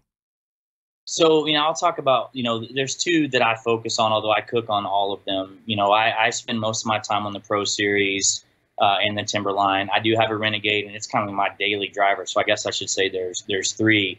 But, if you focus on the Timberline, what was launched last year, I tell people, and look, I'm biased. And so I've got to gain some credibility and prove to people that, I'm working with them. Sure, I'm gonna tout them. But again, I'll just go to why I chose to work with them. So the millions of dollars they invested in R&D that resulted in the Timberline. So hiring an engineering firm to study the science of smoke, to build basically a clear cooker and watch how smoke interacts. No one's doing that, right? Let's just be honest. I've worked with a bunch of different companies. Nobody's doing that. The technology, their Wi-Fi technology. Look, I used to preach, I'm wood, meat, fire. I'm simplistic, don't use electronics. And I'm an IT guy, right? I'm a vice president of infrastructure. That's my background. Yeah. But here's what I learned through teaching. Teaching's my thing. So again, I don't know what you do with your life. I don't know how busy you are. I don't know if you're ADD and want to fidget with a fire, or if you want to set it. And I always say, go watch your kid play soccer, go to Home Depot, go get groceries, come back, and it still be the temperature. So I don't know, right? You get to decide how you want to cook barbecue. But the technology they have, what's amazing, and the reliability of the Timberline, you dial it up and you go do life, and you come back, and it's exactly where you left it. No, by the way, you can look at your app and you could say, I'm at work and my brisket's about to be done. Let me go ahead and turn that down. Nobody's doing that, right? There's people doing add-ons, and there's people trying to catch up, but they go about it the right way. So the leadership of the company and the companies they came from, these guys just get it. And here's what I'll say about them. I call Traeger a blue ocean company. They're so far out there. They're solving problems for you that you don't know you have. So think of an Apple, right? They're providing things you that other people don't have. And when I look at other companies, I don't talk bad about anybody. They're just differences. Some grilling companies have 30, 40 badged employees. Traeger has an army. And I call them the team of assassins. If I need something, I feel like these guys work for me. It's insane. And they go about Traeger's business that way, my business that way. So the investment they've made in the product and what they've delivered, it's a tank. I have not had one issue with a Timberline as long as I've used it, and it makes amazing barbecue. And again, that's where it started. The conversation started for me right there. So when you are talking to somebody in your class, we're going to get to the classes here maybe the next couple minutes, or definitely after the next break if I can hold you over for another segment. But when you're talking to people that come to your classes, whether it's a Traeger class or it's a Meat Church class, they can see the cookers that you have. So when they start talking to you about Traegers and they're asking you about a Pro Series or a Timberline, how do you help them make that decision, or what are your qualifying questions that you're re-asking them after they ask you which one should I get? So, the classes I teach at my house for the longest time, they weren't based on a particular cooker. And so, again, when I made this partnership, I thought there may be people coming that don't have a Traeger. So I say up front, look, this is a Traeger class, but if you cook on something else, just raise your hand and tell me you cook on something else and we'll talk about it. Like, don't be intimidated. But if you want to know about the Traeger, I'm going to show you. And I've got several models in my class. We walk through it. Honestly, price is probably a big differentiator. Do you want to make the investment in the Timberline? If you don't want to make that commitment, then maybe you're in the Pro Series or the Renegade. It kind of really comes down to that. Matt Pittman joining me here on the show. Meat Church is his company, meatchurch.com. So let's go ahead and transition into the cooking classes here. And I think you kind of have a great story, Matt, because you actually do, I think, 90% of these or whatever from your house. Mm-hmm. And your setup is pretty laid out, right, as you've mentioned here in a couple minutes. So can you kind of lay out the whole spread and how you went from whatever that backyard used to look like to the empire that it is now? Yeah, so we live in a town called Waxahachie, which is about 30 miles straight south of Dallas, so a little bit out, right? And a few years ago, I thought, I've got a friend of mine teaching classes in Dallas, and how do I attract people to Waxahachie? Well, we bought a house. It was built in 1890, historic house, complete wraparound porches. It had just a grass backyard, no fence, no nothing. Put a fence up. We wanted to build a pool for our kids. And I had visions of building a detached, I'll call it cabana. And I had to find a guy that could build a pool that would do justice to the house. Well, a buddy said, hey, this guy's Mark Davis, Lazy River Company. He's like the most amazing designer around, bring him out. So what we built was, before we even talk about cookers, huge stone, oversized cedar beams, like the most ridiculous structure you could see. And then, oh, by the way, we filled it with all these cool cookers. Ran with that for a year, and honestly did my partnership with Traeger and decided we needed to retro the kitchen, remove some grills, bring in some Traegers, and decided at that time to augment it. Built a detached bathroom. We moved our offset out to the side. Basically built a covered area. So we had some winter months where we had some pretty bad weather. We actually shot some Traeger infomercial at my house, and it was bitter cold. So we decided to put folks, under a roof where we have cooling and heat if we need. But yeah, it's super cool. You're in my backyard. So you're coming to Matt's house. We're all backyard guys, right? And, the way I sell it is like, look, you're coming to my house, learn to cook how I cook in my backyard. And it is just crazy popular. I mean, we had a class last Saturday, sold out, $200 a ticket, and it sold out in 6 hours. And they're all like that. So super cool. How does Mrs. Meat Church feel about letting perfect strangers come into her house area? Well, I tell everybody right up the front, I introduce her and I thank her. And I'm sure all my buddies that help are like, all right, we've heard this 45 times. But, it's not lost on me that my wife, I send my kids off to babysitter and my wife, lets these folks come in the backyard. But, I'll be honest with you, and people that are listening know. So my wife and a bunch of her friends come over. They start out with mimosas and Bloody Marys and transition as the day goes on, and it always turns into a big party. So while we're teaching, I'm looking up on the wraparound porch, and there's all these girls doing their thing. So it's a pretty good sideshow in the background. Matt Pittman joining me here from Meat Church, an ambassador for Traeger. Matt, can I hold you over one more segment? And we'll get a little bit more into these classes. All right. I'm skipping fireworks for the family, so I'm yours. All right, great. Well, now I don't feel like a shithead. Jeez. Matt Pittman joining me here on the show. We'll be back with him here in a second. Also, neighbor Desmond is here. Desmond, are you missing fireworks? No, I'm not missing. We do fireworks on the 4th of July here in Cleveland. It's the best thing we got going in the summer anymore, right? Well, no, Indian. We like the Indians too, right? I'm going to blow this fucking street up. We always believe that's like the 10th F-bomb tonight, Desmond. You are in rare form. We always believe outdoor cooking should be easy, right? Because it can be. Why? Because we can get our hands on the Monolith Barbecue Guru Edition grill. Now, The Monolith is the world's first temperature-controlled smoker with a built-in power draft fan. That's right. This means smarter control, greater freedom with automatic temperature control. Easy to choose your cooking temperature, and the Monolith will do the work as a sous chef or a barbecue pitmaster. With minimal effort, you now have oven-like precision at the grill, and you can serve the tastiest, juiciest meals each and every time. Oh, by the way, if you already have a complete Barbecue Guru unit and you get one of these Monolith grills, just take the controller and then hook it right to the fan that's in the grill. You see what I'm saying, Desmond? There's a fan already built into the grill. You see? So you just take the controller, wire it to the fan. You're off and running. You don't have to get a new controller if you don't want one. Don't fall for that. Take your really cool, already in your hands, Barbecue Guru controller, hook it to the fan. The Monolith is ready to rock. Now, if you do want to get the latest, greatest tech, no problem. Head over to bbqguru.com and check out what they have. If you have any questions, call them 800-288-GURU. That's 800-288-GURU, and they will make sure that they answer all your questions and that you're outfitted with exactly what you need to get you up and running right out of the box. Once again, Barbecue Guru, it's bbqguru.com, and we're back with Meat Church, Matt Pittman, right after this. Stick around, be right back.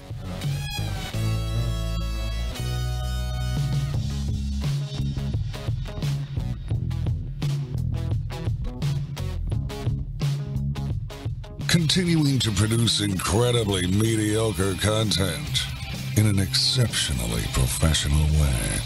You're listening and watching the Barbecue Central Show. Once again, here's your host, Greg Lampe. All right, welcome back. Matt Pittman joining us here on the show. Neighbor Desmond is in as well. So you forewent all of the fireworks?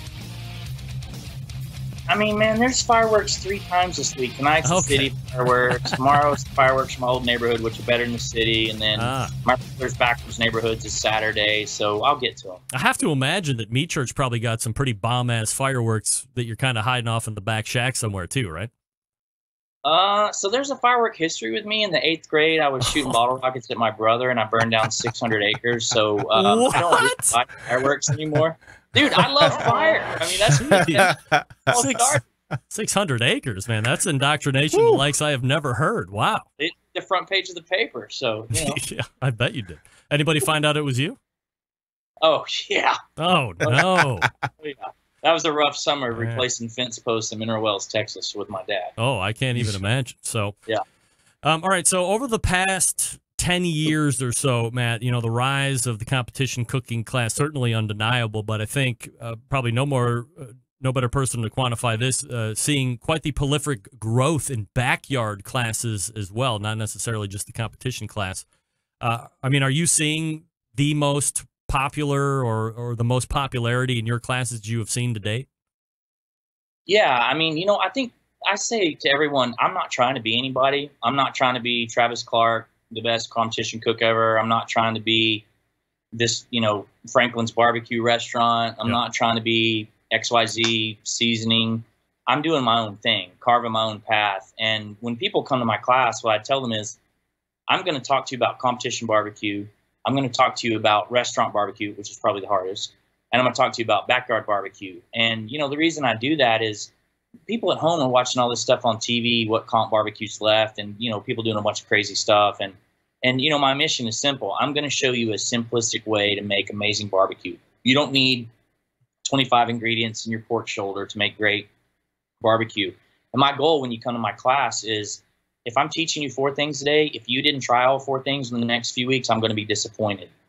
So, you know, you kind of get, for one reason or another, I know most people in barbecue, in all facets, comp, restaurant, whatever, and I can kind of talk intelligently about all of that and give you perspective on all of it. So, long way to answer your question that, yeah, I mean, you know, barbecue's enjoying a gigantic renaissance. And again, everyone's a backyard guy. That's who I'm talking to. And it's on fire. I mean, it's insane. My social is crazy. I wake up in the morning, I'm like, how in the world did we grow that many followers, you know, overnight over posting 2 pictures? And the fact that I can list a class on a Wednesday, 10 days out of Father's Day. I'm sorry, the weekend prior to Father's Day, 10 days out of class, and sell it out in 6 or 7 hours. It's not cheap, right? Like, I remember the first $75 concert ticket I bought and was like, man, this better be a good concert. And you know, $200 is a lot of money. I'm not charging $700, but when we do these cool collabs, we're charging $300. and there's no effort. We're not putting any money into marketing these things. So maybe they're too cheap, but you know, $200-300 for a class, it's crazy. How many? Well, like, what's your class size cap out at? So before the renovation, we were doing 30. Now we go up to 40. We can hold a little more, but we're trying to keep it intimate. So it's 35, 40 people. You know, because I'm not trying to host 100 people here. Yeah. I don't generally travel to teach often. I'll travel to Traeger's headquarters next week to teach with John Dudley. And I teach at some cool places like here in Fort Worth, there's a TX Whiskey and Bourbon. They've got a $40 million whiskey ranch. I teach there. That holds 80 people. Also sells out really quick. But in my backyard, we're trying to keep it intimate and cool and, you know, a cool experience. So if I'm going to pay $200 to go to a Meat Church class, what can I expect to learn, and how long is the class, all that stuff? Because, I mean, you know, quick math tells you you're in 8 Gs probably before any of the class expense and all that stuff, which I'm sure you have as well. So, I mean, the payday seems pretty nice. I'm not sure where it nets out in the end versus time and all that other crap. But what can I anticipate getting out of my $200 if I'm a class participant? Well, if it's $200, you're probably listening to my boring ass talk to you for 5 hours. Now, so I kind of do two flavors of classes. I do my own, and then I do these collaborations, which are what I get most excited about. But I always say that I'm not just going to teach you brisket, ribs, chicken, pork. You know, I'll do 2 down the middle of the road meats. Everybody wants to know brisket, and I go on and on and on and on and on and on and on about brisket. So you're getting hour and a half, hour and 45 minutes of a 5-hour class on brisket.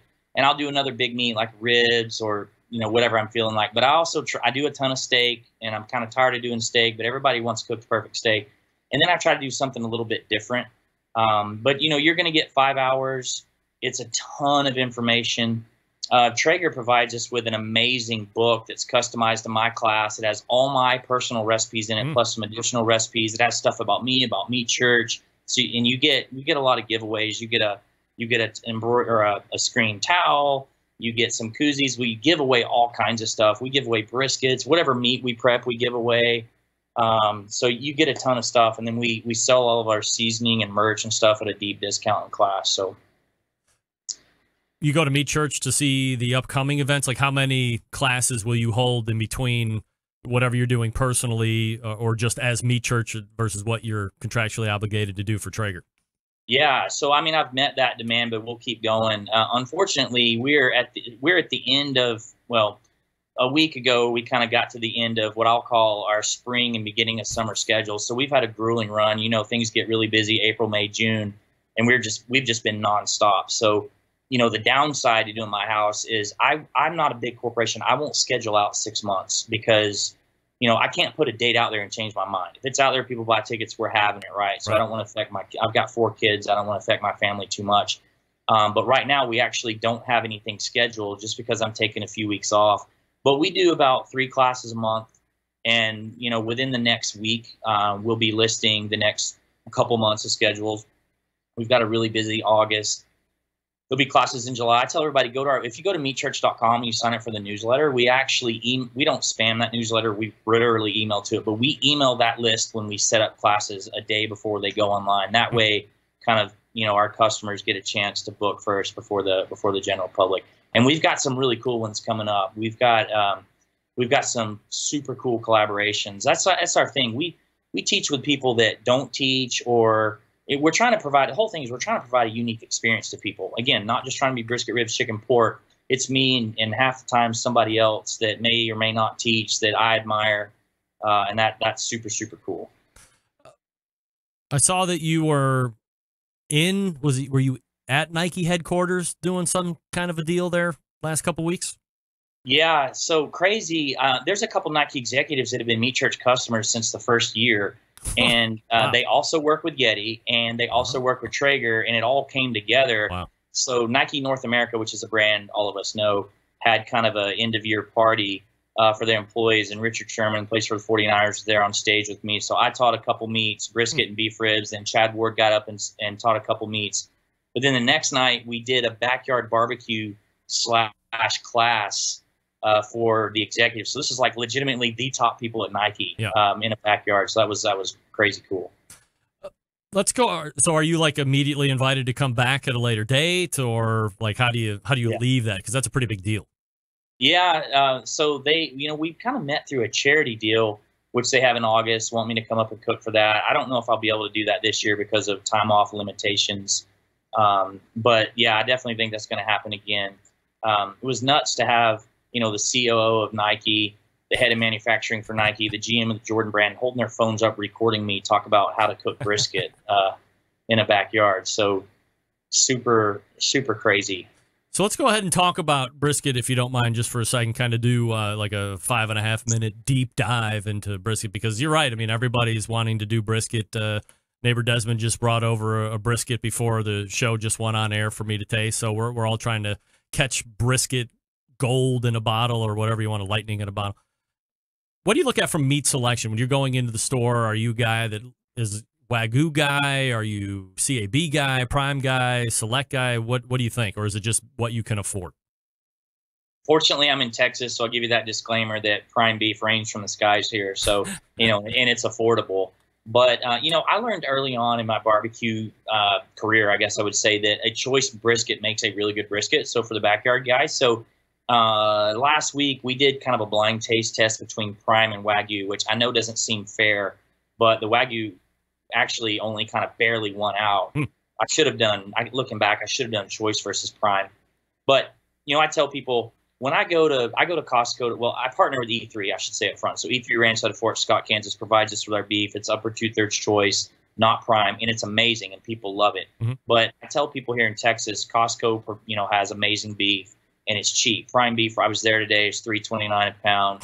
Here in Texas, prime is like, it's not, it's like you wouldn't buy choice because prime is like, 20 cents more a pound. Oh, right.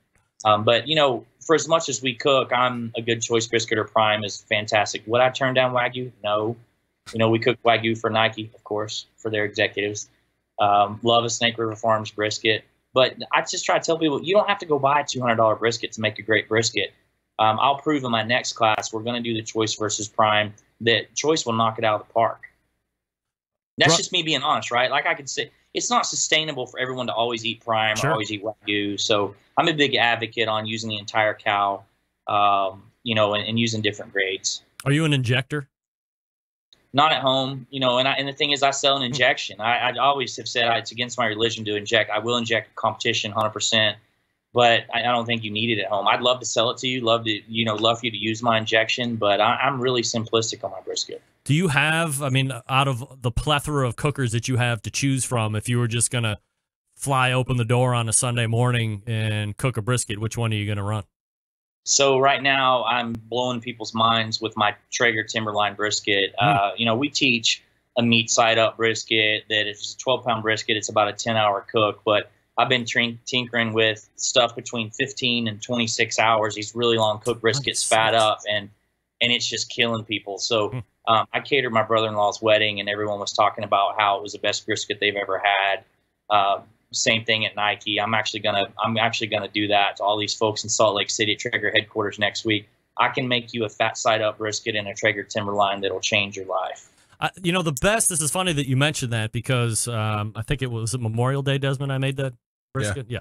So Memorial Day, I had a 16, 17 full brisket. It was probably choice. I got it from a raw from a barbecue restaurant over on the west side of town, and I cooked it fat side up, 225. It went on around 11:30 at night. Ran it till 2 or 3 o'clock in the afternoon. And I have yet to really make what I would call a great brisket. But I've only really used flats, which I think kind of was my Achilles heel. They would dry out pretty quick. They weren't any more than 6-7 pounds from BJ's. Then I got this whole brisket, fat side up. Really seemed to make all the difference. So it actually sliced. There was moisture in the meat. Probably still have a way to go, but I have to. I was never huge on the fat side up belief, but because there's always that internet scuttlebutt of fat side up, fat side down. But I got to tell you, I'm not going to be cooking a whole brisket fat side down anytime soon with the results that I got off of that. Why do you think that is? Well, I tell people, my teaching method comes from a competition background. Everyone's meat up. I think it presents better. That whole stuff about fat on top basting the meat is BS. Right. That's like oil and water. But, if you go meat up, you develop that smoke ring. You're not necessarily supposed to judge off that, but Tuffy Stone told me years ago, a smoke ring sure is sexy, and I agree with that. So that's the background I come from. But then, all restaurants in Texas are cooking fat up. So again, it's not right or wrong. In fact, 2 classes ago, I cooked one meat up, one fat up, and I did one in foil, one in paper. I called it a comp brisket and a restaurant brisket. It was very frustrating to me because one of my students said, well, which is better? I'm like, I don't know. You tell me.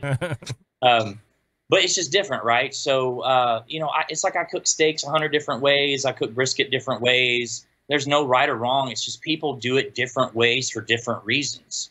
And it would probably be less confusing if I said, this is the way to do it. But here's the thing. My comp brisket, my 10-hour brisket is more practical for most. Most people listening don't want to go cook a brisket for 20 hours, right? You're not running a restaurant. You don't have the staff around the clock. You don't want to mess with that. So just depends on what you got time to do.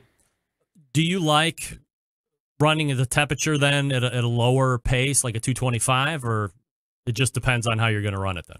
Yeah, if I'm competing, I'm 275. All my recipes are 275 for ease, and I know what those run at. But just me speaking freely, if I'm going to cook you my best brisket, I'm going to slow it down. And I tell everybody that. Don't dry it out. Don't get in a hurry. Barbecue is a patience activity. If you don't have patience, you're kind of in the wrong sport. But I love to slow it down. I mean, with the Timberline, they have a super smoke setting, and I love to run my brisket for about 12 hours at 195, 200 degrees super smoke. Are you a baster mopper at any point, or you just let that thing do its own? Man, I'm busting this all over the place. People talk about spritzing with this, mopping with this. Next time I see you, when MBBQA doesn't fall on my spring break for my kids, I'm going to make you a brisket, and I'm not going to baste it. I'm not going to spritz it, and you're going to be like, why do people do that? So when we get right down to it, from a finished temp standpoint, are you probe and you know when it's done, or do you adhere to a finishing temperature numerical value? So I teach the number one tool in your arsenal is a Thermopin. You got to have it because you're not a restaurant. You're not cooking 50 a day. Don't mess around. Probe it in the middle of the flat. If I had to give you a number, it's 203, but every brisket's different. When I was on Barbecue Pitmasters, I cooked a flat to 211, and it wasn't tender. Oh. Now, me personally, I reach in and fill it on the side, fill the paper. My buddy Jordan Jackson at Bodacious in Longview taught me to kind of fill brisket and kind of know when it's done. But I don't teach that because, you're cooking one brisket a month or every 2 months. That doesn't do you any good. So I teach the thermometer method. Here's the key question. Take it off. I assume you're going to let it rest for a particular period of time, or a minimum amount of time, maybe an hour or so? Absolutely. So, one of the most important things I tell people, you got to let it rest. If you call me on a Saturday at 5 o'clock and say, my brisket's not done, my party's starting, what do? I say, finish your brisket, and you got to rest it. I tell everybody, you got to rest it in a Yeti, at least an hour. It doesn't work in an Arctic. Don't even bother. Kidding. But yeah, you got to rest it at least an hour, right? So you're hitting that meat with that high temp and all the moisture and the muscle fibers kind of out at the end of the meat. You don't want to cut it and lose all that. You're robbing yourself of that big juicy bite. So let that thing chill out and let the moisture redistribute throughout the meat. Do you then retemp before you slice? Because I've started to hear a little bit, you don't want to slice a brisket too hot because even if it's moist, it'll wick away like sweat off the top of your skin. Do you like to slice it at a certain temperature? Just from experience, so if I'm using a Yeti, I take the latches and I flip them under so that the Yeti's not actually closed, and I let it sit in there for a bit of time like that. So I want to stop the cooking process and start it to cool, and then eventually I'll lock it down. I don't want to take that hot brisket, throw it in the cooler, lock it down, just let that thing continue to go north in temperature. So I don't use foil personally, but I think foil is the easiest to teach. Foil, open that thing up, let the steam come off for 5 or 10 minutes. Stop that thing. Don't let it go to 204, 205. Let it calm down. But no, I don't temp it after. After I let it sit, I'm good to go. Matt Pittman is the founder of Meat Church. You can find him at meatchurch.com. If you're interested in classes, hit up that website, meatchurch.com, and be one of the many disciples of Meat Church after you take one of those classes. Then let me know what you think of it. And I might get my ass down to Waxahachie and take a class as well. Matt, always appreciate the time, man. Thanks so much for doing it. Thanks for having me. You got it. There he is. Matt Pittman from Waxahachie, Texas, right? So let me do this because I got to do that. All guests appear via the Traeger Grills hotline. Yummy. What do you think, Des? Pretty good? Damn good. I mean, $200 a ticket. That's cheap. You think so?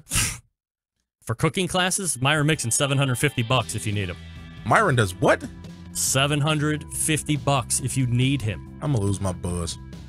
Fred Robles, $1,500 if you need him.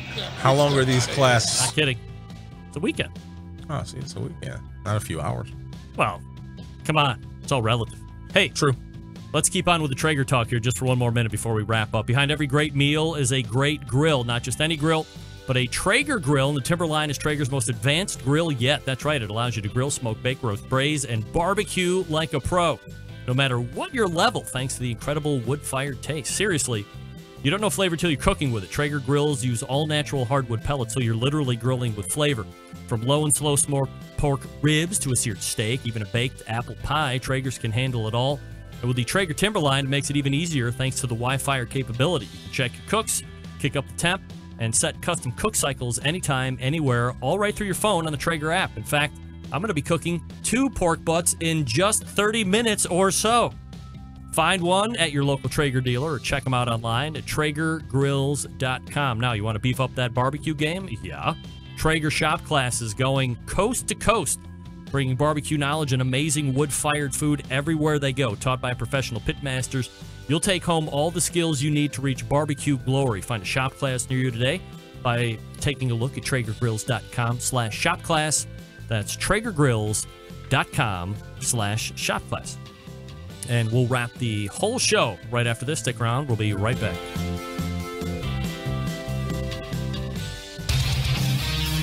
Whole packers, full racks, legs and thighs, injecting butts.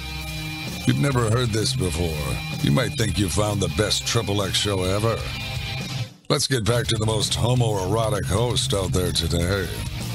Craig Rimpey. National Barbecue News, dedicated to all things barbecue. Their goal is to introduce new people to the barbecue world while keeping the barbecue enthusiast like Desmond and myself and the professional informed on all current happenings in and around the barbecue nation.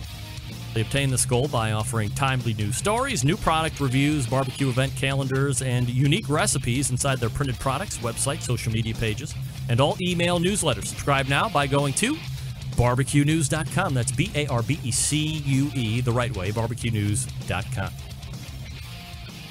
Desmond, it's hot in here, man. Yeah. Oh, my God, I got sweat running down my chest. It's like the grossest. Right around my fat gut. Ugh, hate it.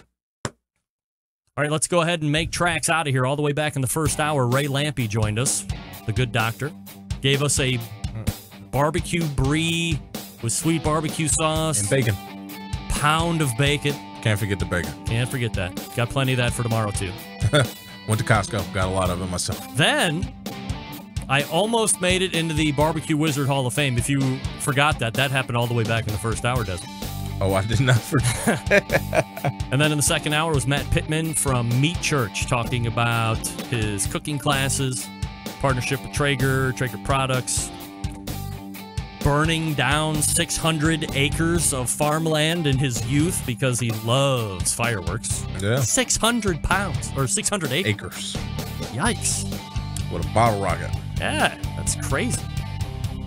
John, have you ever burned down 600 acres of pasture? No, I don't. I can't say that I've done that. You ever wanted to do that? Not really. All right.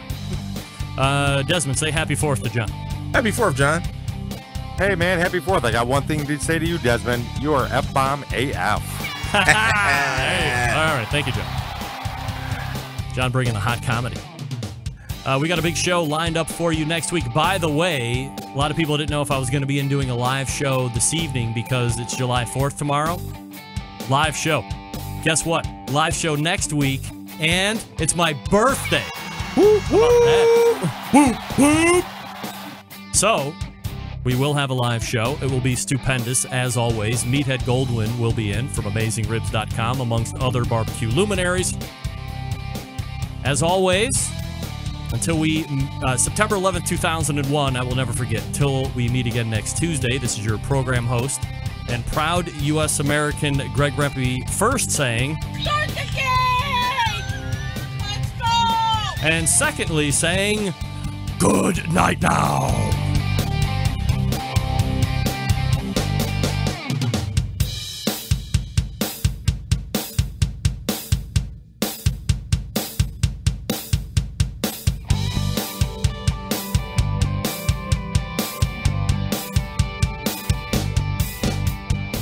Brittany Knopf with ChampionshipBBQ.tv, and you're listening to the Barbecue Central Show.